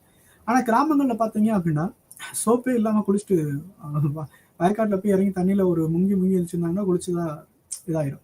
இது என்னன்னா ஒரு எளிமையா இது வந்துட்டு சோப்பு போட்டுதான் கமகமன்னு இருக்கணும் அப்படின்லாம் எதுவுமே இல்லை. இன்னைக்கு நீங்க பல் விளக்குறதுக்கு பாத்தீங்க அப்படின்னா சாதாரணமா ஒரு வேப்பங்குச்சியை ஒடிச்சு பல்ல விளக்கிட்டு போயிட்டே இருப்பாங்க. வேப்பங்குச்சி இல்லைன்னா ஆலங்குச்சியை ஒடிச்சு இல்லைன்னா புளியங்குச்சியை வச்சு பல்லு விளக்கிட்டு போயிடுவாங்க, இல்லைன்னா சாம்பல் அள்ளி பல்லு விளக்கிட்டு போயிடுவாங்க. இன்னும் சிலர் பாத்தீங்கன்னா இன்னும் பெரியவங்க எல்லாம் பாத்தீங்கன்னா செங்கலை தட்டி அதுல 2 உப்பு போட்டு பல்லு விளக்குறக்கூடிய முறைகள்லாம் எனக்கு இருக்கு. ஆனா ரொம்ப எளிமையா அவங்க வந்துட்டு இங்க இருக்கக்கூடிய டூத் பேஸ்டோ அதுவோ அது இதுன்னு எதுவுமே வாங்கி அவங்க பயன்படுத்த மாட்டாங்க. இது அப்படியே ஆப்போசிட். ஏன்னா இங்க இது ஒரு காம்ப்ளெக்ஸான ஒரு காம்ப்ளெக்ஸான ஒரு ஒரு லைஃப் ஸ்டைலை ஃபாலோ பண்ணக்கூடியதான் நகர்ப்புறங்கள்ல இருக்கக்கூடியது. அதுக்காக வந்துட்டு எல்லாருமே அல்ட்ரா மாடர்ன் ட்ரெஸ் தான் யூஸ் பண்றாங்க அப்படின்னு நம்ம சொல்லிட முடியாது. ஆனா அல்ட்ரா மாடர்ன் ட்ரெஸ்ஸும் வந்துட்டு அவங்க பயன்படுத்திக்கிட்டு இருக்காங்க. இன்னைக்கும் ஜீன்ஸ் பேண்டா இருக்கலாம், டிஷர்ட்டா இருக்கலாம், ஸ்லீவ்லெஸ்ஸா இருக்கலாம். அப்புறம் வந்துட்டு இப்ப பாத்தீங்கன்னா நிறைய விதமான ஆடைகள் வந்துட்டு உருவாகிட்டே வருது. சிலர்லாம் பாத்தீங்கன்னா அது ட்ரெஸ்ஸா என்னன்னே தெரிய மாட்டுது, அந்த அளவுக்கு வந்துட்டு ஆடைகள் வந்துட்டு பயன்படுத்திக்கிட்டு இருக்காங்க. அது அவங்களுடைய தனிப்பட்ட முறை, நம்ம அதுல தலையிட முடியாது.